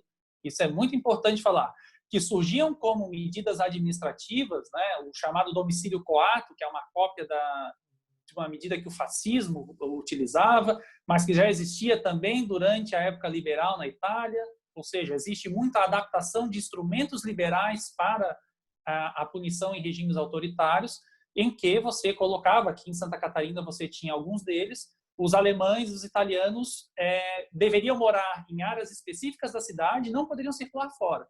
Ainda que em alguns casos você não tivesse cerca propriamente dito, na prática funcionava como um campo de concentração, porque você tinha vigia constante, o sujeito não podia sair dali, né? Estava condenado a permanecer, né, diretamente e constantemente naquele local. E até antes da década de 30, no início do século XX, a gente também tem os campos de concentração da fome no Ceará, que são as levas de famintos por causa das secas que vão em direção à Fortaleza e são barrados pelo Estado, né? Que é outra coisa curiosa, né? Então deixa eu complementar. Falando em campo de concentração no Brasil, não podemos esquecer do principal e mais penoso de todos eles, que era o campo do Oiapoque, né? O que o Oiapoque servia? Você mandava os anarquistas para o Oiapoque, né? Botava eles num barco, numa viagem em que muita gente já passava mal e morria, e jogavam eles lá na fronteira entre o Amapá e a Guiana. E 70% deles morriam, né? Tem alguns artigos sobre isso. Exatamente, 70% de mortes é a estimativa do que acontecia lá. Alguns conseguiam atravessar a fronteira para a Guiana Francesa e tinham condições de escapar, retornar para a Europa, ou mesmo dali tentar retornar para o Brasil, mas geralmente se morria de malária ou de fome mesmo. E ainda me lembrei de uma outra coisa, que é a criminalização do Partido Comunista em 1949, durante a democracia, que caçou um monte de deputados, né? Inclusive é esse evento que inaugura a carreira política do Jânio Quadros, né? Ele entra como vereador em São Paulo porque fecham o Partido Comunista Brasileiro e abre um monte de vaga nas assembleias, câmaras, etc. E uma nova leva entra. Eu também não sei Sim. se foi por Não, segurança nacional a proibição do PCB. na verdade, ali o processo trata do problema da independência. Ali você já está na Guerra Fria, e daí se diz que ter um partido comunista em qualquer país significa um atentado à soberania, porque o Partido Comunista é dirigido pela Internacional, que fica em Moscou, logo tem seria um partido de Moscou dentro do Brasil. A lógica é essa. Detalhe importante, o procurador que faz a denúncia de 49, né, esqueci o nome dele, gente. Eu lembro do nome do meio dele porque é Virgulino, como Lampião. Mas o nome dele não tem nada, é outra coisa. Ele é o mesmo cara que era o promotor durante a época de Vargas. Então, era um anticomunista notório. Honorato Virgulino, acho que é isso. Depois eu lembro. Honorato Himalaia Virgulino. Isso. Que nome, hein? Honorato Himalaia Virgulino. Exatamente. Então, ele era o promotor de ocasião do Vargas. Ele era procurador da Justiça Federal, que cuidava dos crimes políticos, é levado para o Tribunal de Segurança Nacional. Tá? Então, é ele que, ao longo do tempo, é o principal acusador, foi ele que fez todos os libelos contra os comunistas, e é ele que aparece de volta lá em 49 para promover essa ação que ocorre na Justiça Eleitoral, né? Importante lembrar. Muito bem, muito bem. Bom, vamos avançando aqui. Vanilda Santos faz a seguinte pergunta, Diego. Professor, eu gostaria que o senhor falasse um pouco sobre o Código de 1890, especificamente sobre a criminalização das práticas culturais afro-brasileiras no período pós-abolição, a capoeira e as religiões, e também sobre a instituição do crime de vadiagem. Bem, aqui é bastante interessante, né? O que a gente tem, basicamente, é uma utilização clara e expressa do direito penal para fins de criminalizar práticas sociais. Isso é bastante claro e evidente. Isso é importante colocar, porque essa é uma das poucas inovações que o Código de 1890 traz com relação à parte especial. Tá? Então, você tem justamente esse problema desse dimensionamento dessas camadas de população. Então, você tem o problema dos agora ex-escravos agora livres, você tem o problema dos migrantes, né? Sejam eles os migrantes internos, como o pessoal que vai do interior do Brasil para São Paulo e para o Rio de Janeiro, mas também o problema dos migrantes internacionais, porque os contingentes são grandes e você precisa dimensionar essas pessoas. Então, basicamente, o valor do sujeito passa a ser, o fato dele trabalhar, daí você tem o problema da mendicância e da vadiagem, e depois a questão dos determinados exercícios, das determinadas práticas, como, por exemplo, a questão da capoeira, onde você tem claramente, como a criminalização, um modo de agir. Porque o que a capoeira está meio que criminalizando? Aquele modelo que a gente encontra em alguns filmes de época, do malandro carioca que ginga, que usa navalha e por aí vai. Sobre isso tem bastante literatura da história social, que daí consegue explicar muito bem, porque pega os exemplos regionais, pega como isso acontecia em São Paulo, como isso acontecia no Rio, e disciplina bem. Eu nunca trabalhei com esses processos, né? Aqui também é importante lembrar, tem muito a ver com toda a política higienista e o próprio pensamento positivista que a gente tem forte ascensão no final do século XIX, no começo do século XX, com a ascensão da República. Tá? Então, esse é um problema claro da República, da organização das cidades. A reforma urbana do Rio de Janeiro geralmente acaba sendo o cenário em que os pesquisadores analisam isso mais a fundo, tá? Mas você encontra isso em vários locais. Tá? Muito bem, muito bem. Inclusive, a Vanilda já deve conhecer, se não, Vanilda, o livro O Jogo da Dissimulação, da Vlamira Albuquerque, lá da Federal da Bahia, que é uma coisa magnífica para entender a sociedade pós-abolição e um pouco das reações institucionais a essa sociedade da pós-abolição. Vamos lá, avançando. Mário Davi Barbosa, Diego, faz a seguinte pergunta. A historiografia social tende a vislumbrar duas imagens sobre o escravo e sua relação jurídica com o direito criminal e civil no XIX. sendo coisa para o direito civil e pessoa para o direito criminal. Seria possível, considerando esses aspectos da justiça e do direito no século XIX, sustentar essa figura do escravo como pessoa, conforme conceitos daquele momento? Como é que você vê a natureza jurídica do escravo para o direito penal no século XIX? Olha, a partir do direito penal é muito claro, o escravo é pessoa. Tá? O escravo é pessoa, tanto é pessoa que ele pode ser capaz, né? Acho que é esse o ponto importante, né? Não se tem discussão acerca da incapacidade do escravo. Tá? Ou seja, o escravo, nesse sentido, é tão pessoa quanto qualquer outro. Com relação ao reflexo ao direito civil, acho que daí é importante porque essas questões circulam, né? É importante lembrar que você não tinha justiças especializadas no Império, por aí vai, né? É importante lembrar o trabalho da Mariana Armon, que dá conta de tudo isso. Ela vai mostrar que os escravos também eram pessoas com direito civil. O que você tinha ali eram as famosas ficções jurídicas que serviam, tá, para que você tivesse algum substrato jurídico legal para enquadrar os casos. É muito mais esse o problema. Então, o que você tem ao longo do século XIX é um tratamento bastante claro do escravo quanto pessoa no direito penal, né? E isso você vale a pena olhar. Eu não sei se está disponível em algum repositório, mas o João Luiz Ribeiro, que tem que é a dissertação de mestrado dele sobre a lei de 1835, tem uma tese de doutorado sobre os homicídios no Rio de Janeiro. E é muito interessante verificar a circulação habitual e o poder de palavra dos negros escravos, e também, que era um outro problema, que ficavam essa zona assim, dos negros libertos durante as cortes e por aí vai. Não tem muito esse problema. Isso é bastante interessante. Assim, o que você eventualmente tinha de problema com relação aos escravos era que, tendencialmente, era mais fácil levá-los do grande para o pequeno júri, por exemplo. Então, eles geralmente eram julgados, né? Ao contrário de outras pessoas que, às vezes, você tinha uma comoção social, uma articulação que impedia o julgamento. Mas, fora isso, você tinha a plena participação. E nesse episódio, talvez seja importante lembrar, de tal modo que os escravos eram considerados pessoas pelo direito penal, que o Conselho de Estado passa, a partir da segunda metade do século XIX, muito por conta de não um desejo, mas uma indicação do Dom Pedro II de mitigar, se não possivelmente eliminar a pena de morte no Brasil. Você começa a levar os vários casos relativos à lei de 1835, que geralmente dava como punição a pena de morte, para o Conselho de Estado avaliar se efetivamente não era possível conceder a graça, o perdão. Tá? E, sistematicamente, a partir dos anos 60, Dom Pedro II passa a aplicar o perdão. Tem a dissertação de mestrado do Arthur Barreto, lá de Minas Gerais, que é fantástica nesse sentido.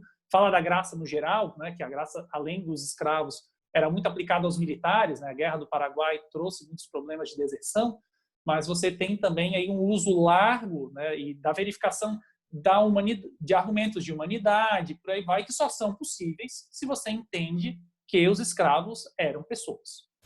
Então, isso é bastante claro. Isso mesmo possível não aparece como discussão. Esse é um mito, esse é um erro que a gente aprende na escola. Tá? É uma simplificação que tenta mostrar o que acontecia, mas como que você vai considerar o escravo coisa possível se era possível que ele articulasse ações, que ele tivesse legitimidade ativa, mesmo que com um curador? Tá? Então, ou seja, ele podia até ser considerado incapaz civilmente, mas ele não era coisa. Coisa nunca. Ele era, para fins de transmissão, tá, do direito de propriedade, ele era equiparado a uma coisa. Tá? Apenas isso.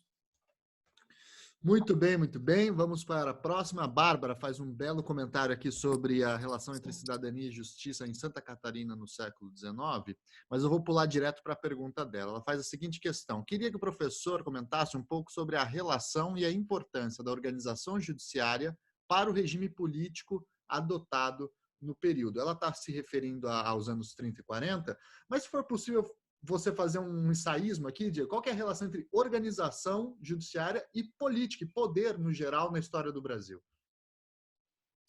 Olha, isso é bastante interessante. Do Império a gente já conversou um pouquinho, né? Então a organização judiciária ela era efetivamente uma parte do arranjo político.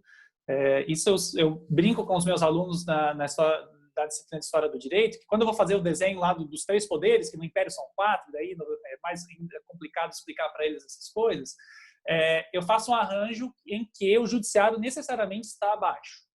Tá? O judiciário está abaixo porque, ainda que ele seja considerado um poder pela Constituição de 1824, ele é um poder em que há muita interferência da política e que tem poucas possibilidades de reação ao poder da política.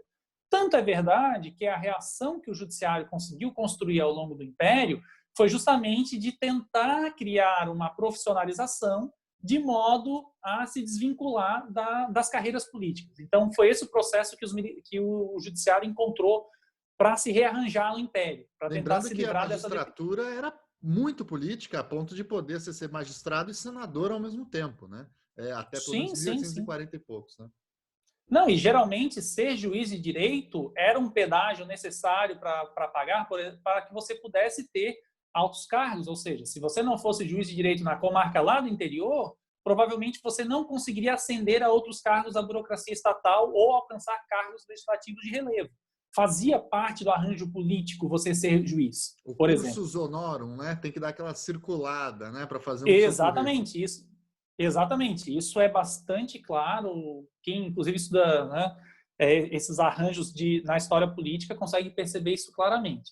A República tem essa mudança importante. A grande mudança da República começa com aquele decreto que eu citei do Campos Salles, que organiza a Justiça Federal e principalmente o Supremo, o que dá um grande bafafá, porque ele organiza o Supremo antes da Constituição e depois a Constituinte. Tá, mas e aí, o que a gente faz? A gente não quer só ratificar, a gente quer mexer. Não, mas o arranjo já foi pensado direitinho e tal. Então, ali você começa a ter uma profissionalização que parte da Justiça Federal. Então, você cria uma Justiça Federal que é relativamente profissionalizada, ainda que muito pequena. Você tem um juiz federal para cada capital do estado. Mas ali você começa a criar um corpo interessante. Esses juízes, eles têm causas específicas às quais eles lidam. Então, eles vão lidar com aquelas coisas que eu falei, moeda falsa, contrabando, crimes políticos. Então, eles têm uma atribuição mais reduzida. Ali você consegue perceber isso de modo bastante interessante. Nos estados, daí depende do arranjo de cada estado. Esse Alguns é um ponto arranjos importante. Só queria fazer essa rápida observação, que é o Isso. decreto que cria a Justiça Federal do Campos Salles, cria a Justiça Federal. Mas, na verdade, o que esse decreto faz, pelo jeito que eu leio, é criar justiças estaduais. Porque o que ele faz é deixar reservado uma matéria para federal e liberar, abrir a porteira para a boiada passar, né, para usar uma expressão contemporânea, para as justiças estaduais, né? Então, você vai ter um imenso controle de boa parte das matérias, inclusive, pelas justiças estaduais, que, por sua vez, são controladas pelos presidentes de estado na prática, né? Uma coisa curiosa isso também. Sim, e todo o arranjo de como vão ser os tribunais, os juízes, fica tudo relegado às constituições estaduais e, geralmente, aos códigos de organização judiciária. Então, você tem arranjos muito plurais. Como eu falei, você tem estados em que tudo continua júri, como no Império. Você tem estados que começam a estabelecer a figura do juiz togado, tem estados que vão buscar um equilíbrio entre as figuras. Você tem, inclusive, diferenças de recurso. Você tem estados que têm 3 instâncias, estados que têm 2 instâncias. Então, você tem uma organização muito particular e que, de certo modo, é um pouco esse tipo de organização muito autônoma que os tribunais estaduais ainda guardam quando, não, nós temos aqui as nossas, aquelas firulas que a gente vê em cerimônias de tribunais estaduais. Aqui em Santa Catarina é bem comum, em São Paulo, que tem aquele tribunal enorme, a gente vê com mais força ainda. Tudo isso é muito fruto desse arranjo. Vargas, né, vai começar a tentar resolver esse problema quando, né, com o Estado Novo, acaba com a Justiça Federal. Mas acabar com a Justiça Federal significa tornar toda a Justiça Federal. Ou seja, acabar com as autonomias que existiam nos estados, que depois são recuperadas nas constituições seguintes, de 46 em diante, mas de modo muito mais mitigado, porque você tem a autonomia da composição do tribunal, mas você já tem, por outro lado, nenhuma competência processual, ou seja, então se você não tem a legislação do processo, você não consegue organizar o arranjo de justiça. Então, ou seja, não tem muito sentido pensar em instâncias judiciárias que não vão ter competência, porque as competências já são estabelecidas nos códigos de processo federal. Então, a partir desse momento, você tem uma homogeneização importante dos arranjos.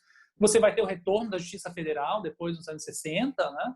Que daí é uma justiça que já vem de modo muito profissional, muito técnico, e que, de certo modo, começa a empurrar os tribunais dos estados para que eles tenham arranjos mais profissionais, mais modernos. E daí chega 88 e volta e meia a gente vê a tal da aplicação do princípio da simetria, ou seja lá o que seja isso, que significa que os tribunais têm que se organizar tal como diz a Constituição Federal, tem pouquíssima margem para criar órgãos específicos, e hoje também, com as particularidades do atual Código de Processo Civil, já está tudo muito indicado o que os tribunais podem fazer e como vão fazer as composições. Então, você tem organizações muito burocráticas, mas que ainda, e talvez seja essa uma consequência negativa da mudança do arranjo imperial para o republicano, excessivamente fechadas, que os poderes políticos, para garantir que elas atuem bem, ou seja, né, então, os constituintes dão vitaliciedade, a redutibilidade de salário, por aí vai, para que eles tenham autonomia para decidir. Eles usam isso para se tornarem corporações. Tá? E esse é um dos problemas que a gente tem no arranjo de justiça contemporâneo. Os tribunais são corporações, tá? E vou utilizar o sentido medieval do termo, corpos autônomos que fazem o direito para si e fazem a justiça entre si e que dentro dele, fora deles, são irresponsáveis. Então é um pouco esse o arranjo complexo. Oi? E com um foro privilegiado, que é uma tradição que vem lá da criação da corporação da magistratura em Portugal ainda, né? A ideia de que ser magistrado é ser da nobreza, inclusive, né? E tem uma Sim, e mais do que isso, a vitaliciedade, né? Que faz, né, aquele famoso arranjo que os tribunais julgam interna corporis e o sujeito é aposentado. Né? Ou seja, essa ideia do vitalício, né, ainda resta algo a ser bastante discutido. Como assim? Então, o sujeito é tão vitalício que, mesmo que ele seja um pária, nós não podemos nos livrar dele. Isso é muito interessante, né? Essa ideia que se tem. E isso é um reflexo de como a justiça se enxerga. É nesse sentido que eu falo que ela tem uma visão corporativa de si mesma. Mesmo o nosso pior elemento, ele não pode ser banido. Nós o disciplinamos, mas o mantemos aqui dentro. Muito bem, ótima observação. A gente já está caminhando para o final do tempo da nossa gravação, para não ficar muito longa, Diego, e eu queria já fazer a pergunta para você sobre as suas sugestões de textos, livros, documentários, o que você acha interessante para os nossos ouvintes e quem está acompanhando esse curso e que tenha vontade de seguir na área da história do direito penal, ler para começar e para se aprofundar. O que você sugeriria para a gente? Olha, para começar, eu vou mandar para ti depois toda a listinha de artigos. Né? Um livro interessante para ter uma visão panorâmica de tudo isso, tá? É o livro do professor Arnaud Dalry, O Estado e seus Inimigos. Ali é uma síntese longa, né? É um ensaio, o texto tem um tom de ensaio mesmo, mas o objetivo é justamente tentar mostrar, de um lado, o caminho entre as codificações penais, as ideias de sistematizar o direito penal, e, de outro lado, alguns exemplos de contingência. Então, esse, como introdução, talvez seja um livro bem interessante para entrar na história do direito penal. Com relação a filmes documentários, eu vou puxar a sardinha para o meu lado e falar o seguinte. Eu escrevi um artigo sobre o julgamento da Olga Benário. Todo mundo já deve ter ouvido falar da Olga Benário, a esposa do Luiz Carlos Prestes, né? E daí justamente o problema, ela não era esposa, ela era companheira, né? O que para hoje nós parece um absurdo, foi determinante para que ela fosse expulsa do Brasil. Ela foi expulsa do Brasil porque ela não era casada com Prestes. Porque se eles tivessem casado no papel, ela não poderia ter sido expulsa. E toda a discussão no Supremo Tribunal Federal, no caso dela, é em torno disso. Sobre isso, tem um filme antigo, que apesar de ser melodramático, ele é bastante descritivo, então vale a pena, com a Camila Morgado, no papel da Olga. E tem um documentário alemão que é muito interessante, porque ele chama Olga também, assim como o filme, porque ele traz todo o caminho da Olga na Alemanha, que a gente tem pouca informação aqui. Então, todos os campos de concentração que ela passou, o quanto ela continuou ativa politicamente dentro dos campos de concentração, que é uma coisa extraordinária. Tá? E daí, nesse sentido, o livro do Fernando Moraes, Olga, e o recente livro da Anita Prestes, a filha da Olga, né, que foi, né, um incidente importante na expulsão, porque a Olga estava grávida da Anitta naquele momento, publicou um livrozinho recente falando disso também. Então, são algumas indicações para entender esse caso, porque ele é muito significativo, a meu ver, desses níveis de legalidade que a gente tinha durante a Era Vargas. Então, ele é o outro lado da moeda, entendeu? E o filme também, e o livro Corações Sujos, que também é do Fernando Moraes, o livro, e daí tem o filme que é bem interessante. Saiu um livro recente, para quem é menos interessado em história do direito e mais interessado no direito penal contemporâneo dessas questões, que é esse livro do professor da PUC do Rio Grande do Sul, Alexandre Wunderlich, chama Crime Político, Segurança Nacional e Terrorismo, que ele vai tentar olhar como que a dogmática contemporânea consegue abordar essas questões. É possível a dogmática contemporânea domesticar essas categorias tão irrequietas, para utilizar o termo do Nelson Grier? Então, essa fica como uma sugestão também. Deixa eu dar uma olhada aqui nas minhas sugestões de texto. Eu vou pegar um outro aqui enquanto isso. Opa, isso, vai lá. É que eu estou com um problema, Tiago. A minha biblioteca está toda na UFSC, trancada em quarentena. Aqui em casa eu tenho poucos livros. Os meus livros estão quarentenados na universidade. Então, isolados. Isolados. Inclusive, eu consegui uma autorização para amanhã entrar no campus com todas as medidas de segurança para retirar algumas coisas, depois de vários meses, porque já chegou no nível... do exílio, todo o conhecimento jurídico penal brasileiro. Porque senão, assim, para indicar, que daí é maldade com a meninada, mas tem uns livros em inglês legais para indicar para a meninada. Tem esse livro aqui que chama Ideology and Criminal Law, do professor Stephen Skinner, da Inglaterra, que é uma coletânea de vários artigos que vão tratar justamente disso, ou seja, como que as ideologias, especialmente as ideologias autoritárias, nazismo, fascismo, e daí pega exemplos que a gente não conhece muito, do leste europeu e por aí vai, inclusive também caso brasileiro, e tentam tratar dessa questão, ou seja, como que o nazismo mexeu com o direito penal, porque daí tem aquelas teses famosas de que o nazismo, de um lado, então ele tem o Kelsen nazista, o que é um absurdo falar, já deve ter explicado isso para os meninos na aula de História do Direito. Do outro lado, então tudo podia porque tinha o Tribunal Popular, então você saía completamente da legalidade. Não, é uma relação muito complexa, porque você precisa de coisas, de leis penais, como, por exemplo, as leis de Nuremberg, que algumas delas têm conteúdo penal, que são leis que trabalham com o princípio da legalidade penal, ainda que elas tenham conteúdos absurdos, mas elas trabalham na lógica da legalidade. O nazismo, o fascismo italiano, do mesmo modo. Então, esse livro aqui, ele traz essa série de exemplos que são bem interessantes. E sobre aquela questão dos modelos, tem um livro do professor Aniceto Masferrer, que é The Western Codification of Criminal Law, que vai trazer também, com relação aos códigos do século XIX, toda essa ideia. Afinal de contas, o Código francês é realmente esse paradigma extraordinário a que todos seguiram? O modelo francês é efetivamente o modelo de codificação?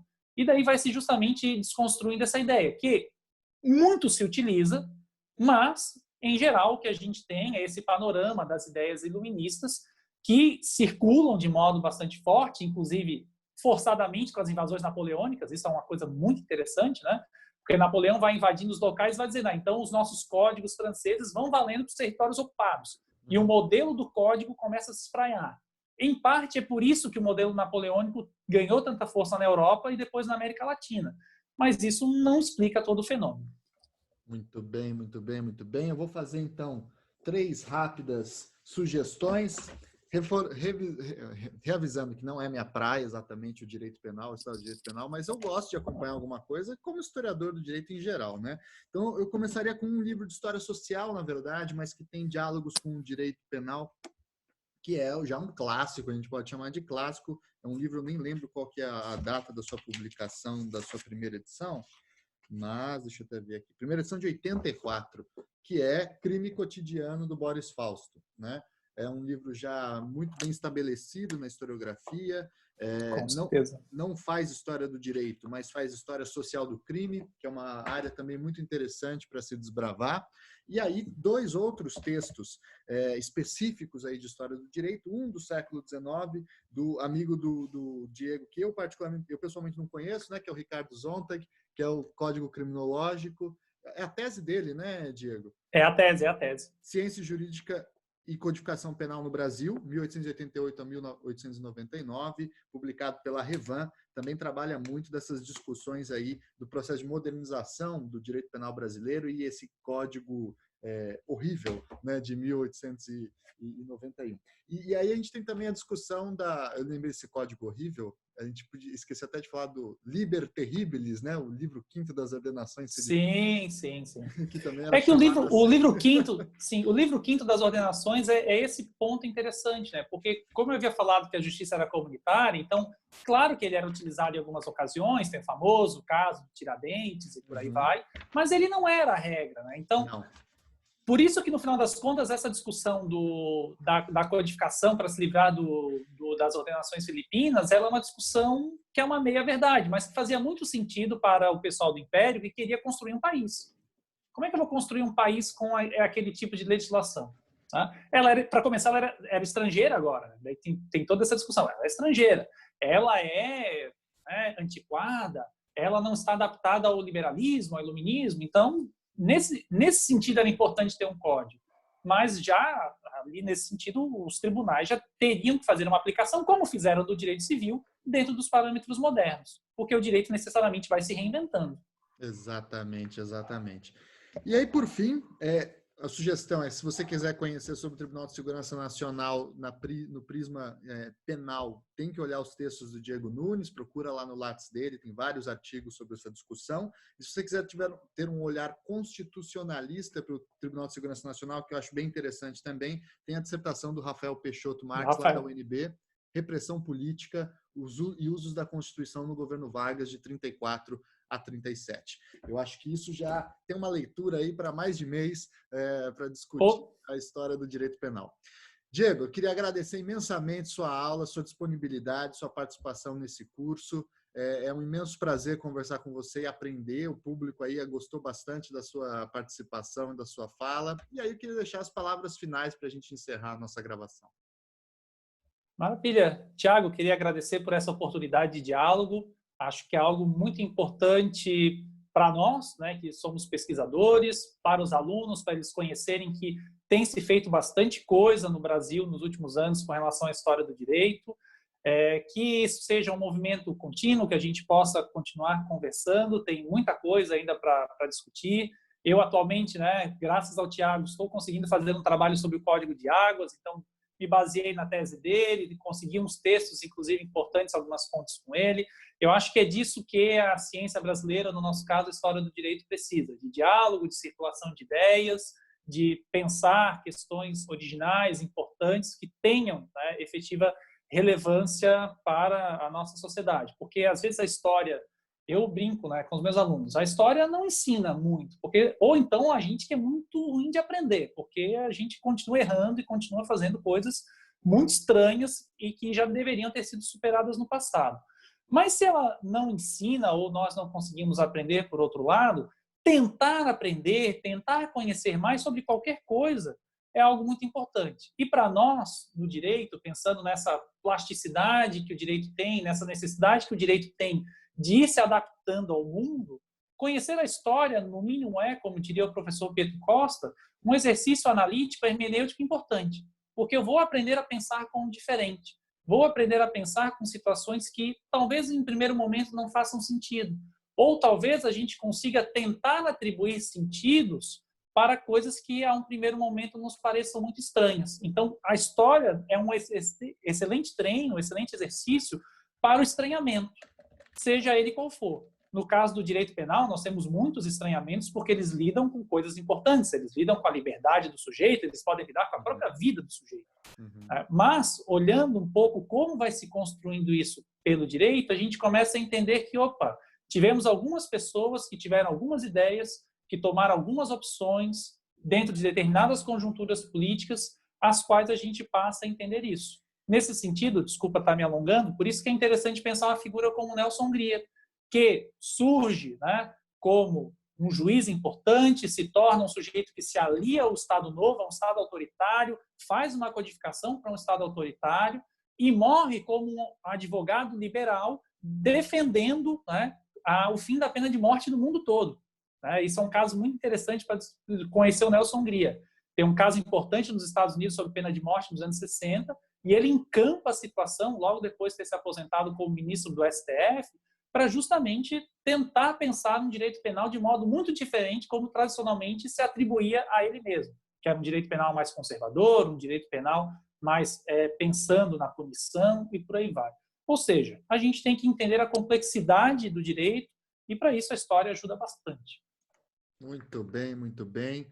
Eu queria aproveitar também e sugerir aos nossos participantes e ouvintes que sigam os canais do Diego Nunes. Diego Nunes agora ele deu 2 cursos, né, Diego, por vídeo, por lives que viraram podcasts, estão disponíveis no Spotify também, nas várias plataformas, inclusive no canal de YouTube, né?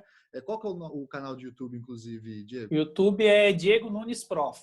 E no Spotify, para procurar os seus podcasts? Daí é Prof. Diego Nunes, os outros. Muito bem, é só inverter então. E o YouTube não deixava eu colocar o Prof. na frente do Diego Nunes de jeito nenhum. Tentei de todos os modos, ele não aceitou.